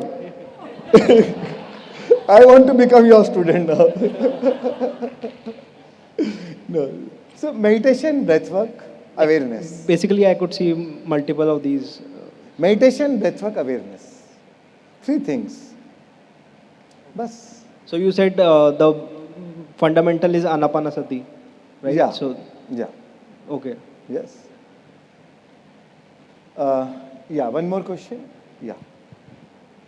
Okay. Yeah. Shreyansh, I don't know, you might be getting this question very often or not. As you explained 3D to 4D, में जाने के लिए one person is doing heart coherence, brain coherence. तो can you like tell me कितना time लगता है? Since आप भी 20-25 साल से meditation कर रहे हो and you are mastering it. So how much time on an average it takes from 3D to 4D? So how much time it takes you to empty your mind, to become nobody, to become nothing. That is the time it takes. And for me, different days, it takes different time. ऐसा नहीं है कि मैं, of course, with more practice, you become better, but does not mean कि आज एक transcendental experience हुआ about that oneness or I'm Brahmasmi, तो अब मैं कल करूँगा तो और better होने वाला है. ऐसा नहीं है. It's like तेंदुलकर ने एक मैच में 6 छक्के मार दिए एक ओवर में, तो doesn't mean कि every match में अब उससे better ही होगा, right? So it's a play of consciousness, and you just do your work, yeah. Okay.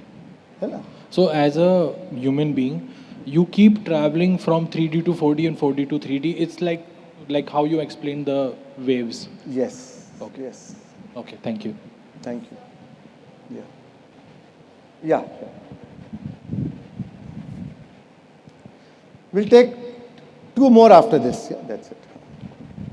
Shreyans, I am Ajit Gokhale from Pune. I am a retired banker. So my question is related to this only.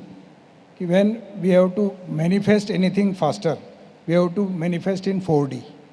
So to be in 4D, we have to do meditation. And in a meditative state, we can achieve manifestation much faster. So my question is that we cannot remain always in 4D. Of course We not. are traveling Of between course. 3D and 4D. We are multidimensional beings. Multidimensional. Yeah. So my next point is that when we are in meditation, we become more aware, more conscious about our behavior, about our to be in present always.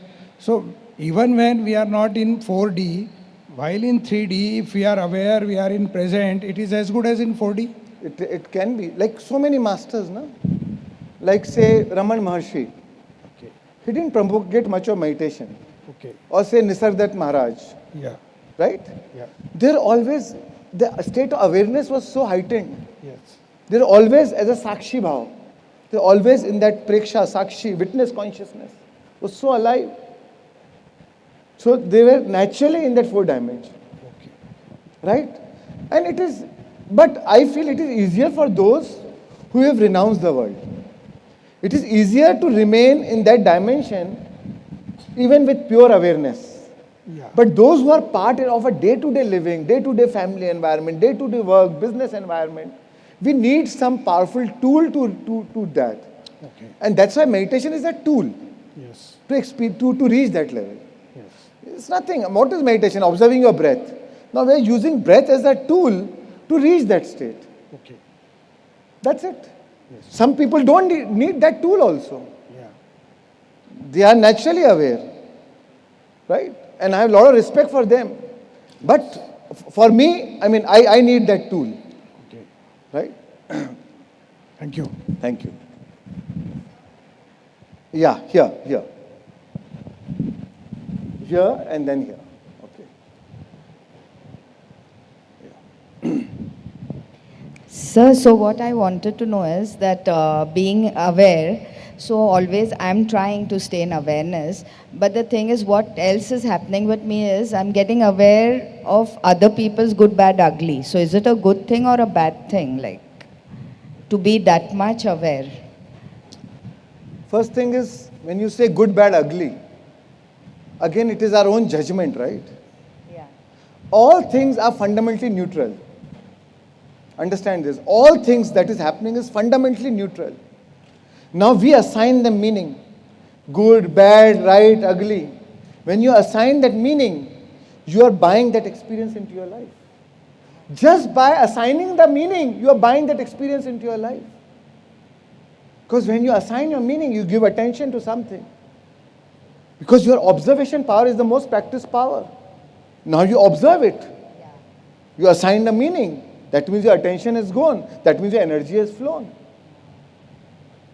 So you have Wherever- to neglect that part. No, it is not about neglecting. Or let go, like, you know, No, just it is not, about- don't see only. No, it is about, like J.D. Krishnamurti said, your ability to observe without evaluating.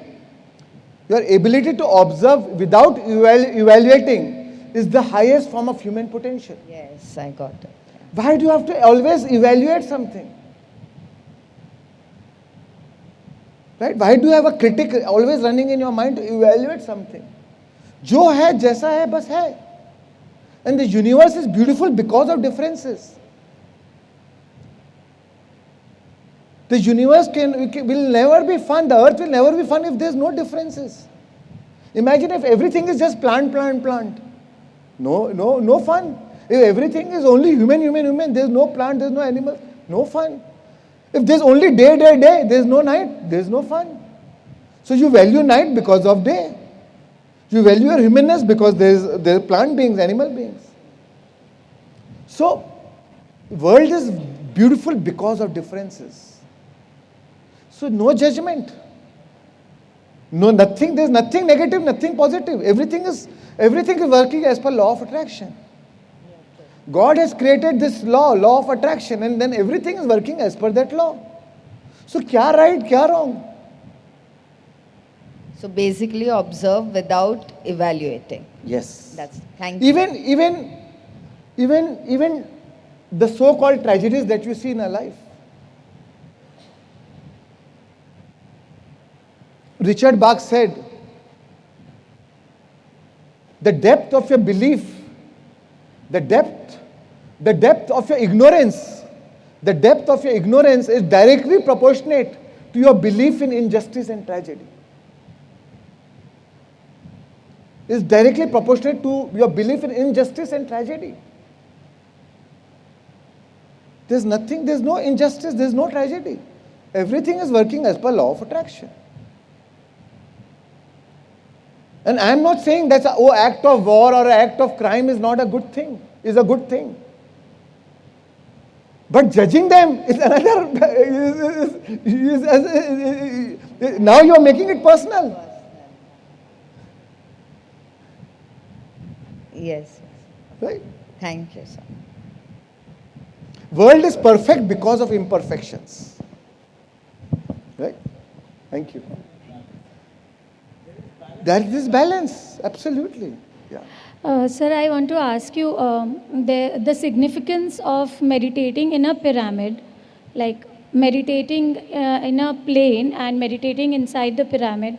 What is the benefit do we reap, like? And what is the substitute for it, like when we go home? How can we reap that same benefit? Right. So meditation as a pyramid is a storehouse of energy. When you meditate, when you become nobody, when your cup becomes empty, you draw a lot of cosmic energy. जो हमारा सहस्त्र चक्र है, ब्रह्मरंध्र, वो खुल जाता है and you start drawing a lot of cosmic energy. Now pyramid is already a store of energy. And so then you are able to experience that deeper dimension faster.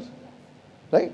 You are able to experience that multi-dimensions, maybe outer body experience, all that different dimensions faster. So pyramid helps you to experience that dimension. Now, can we experience the dimension without pyramid? Yeah, of course. Pyramid is a tool to experience the dimension. Music is a tool to experience the dimension. Or maybe guided meditation is a tool to experience the dimension. Breath is a tool to experience the dimension. Like all these tools, pyramid is also one of the tools. But do you think, if there is no music, you cannot attain enlightenment? No, it's not like that. If there is no guided meditation, you cannot attain enlightenment. It's not like that. Buddha found it without any music, without any guided meditation, without sitting in the pyramid. But I feel I respect the humanness of us, and I don't mind taking assistance, क्योंकि I am living in 3-dimensional reality. जब challenging situation आती है या कोई cheat करता है तो गुस्सा आता है. तो I need tool. So in my meditation, for my meditation room, I make sure that I create darkness. I like incense or some fragrance which makes me feel deeper. So I create that environment. So if for the food, we can say, 1 घंटा travel करके भी हम वो restaurant में जाएंगे खाने, फिर order करके 1 घंटा वेट करेंगे और 4 घंटा जाएगा उसमें और आने और जाने में खाने में.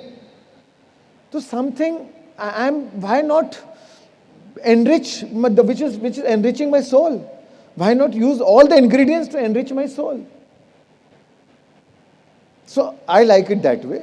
But do you think you need it? Only then you can have it? No.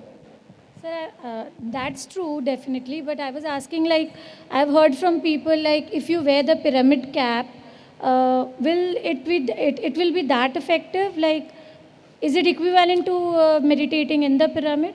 Not necessarily, but even if you don't wear a cap, if you mentally put an image, Okay. I am below a pyramid, or if you can mentally put an image, you are below this pyramid.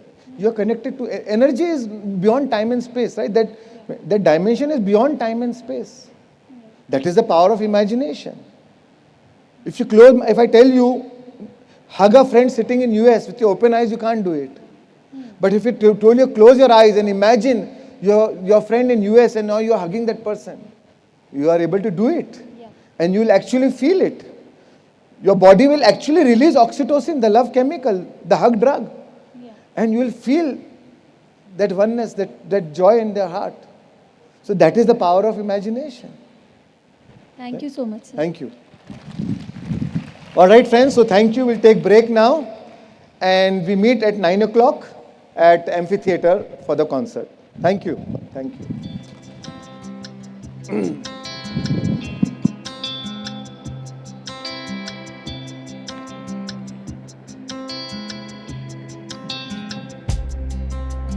Laughing in the rain, dancing on a string across the sunset. Clouds are floating by like a picture perfect day.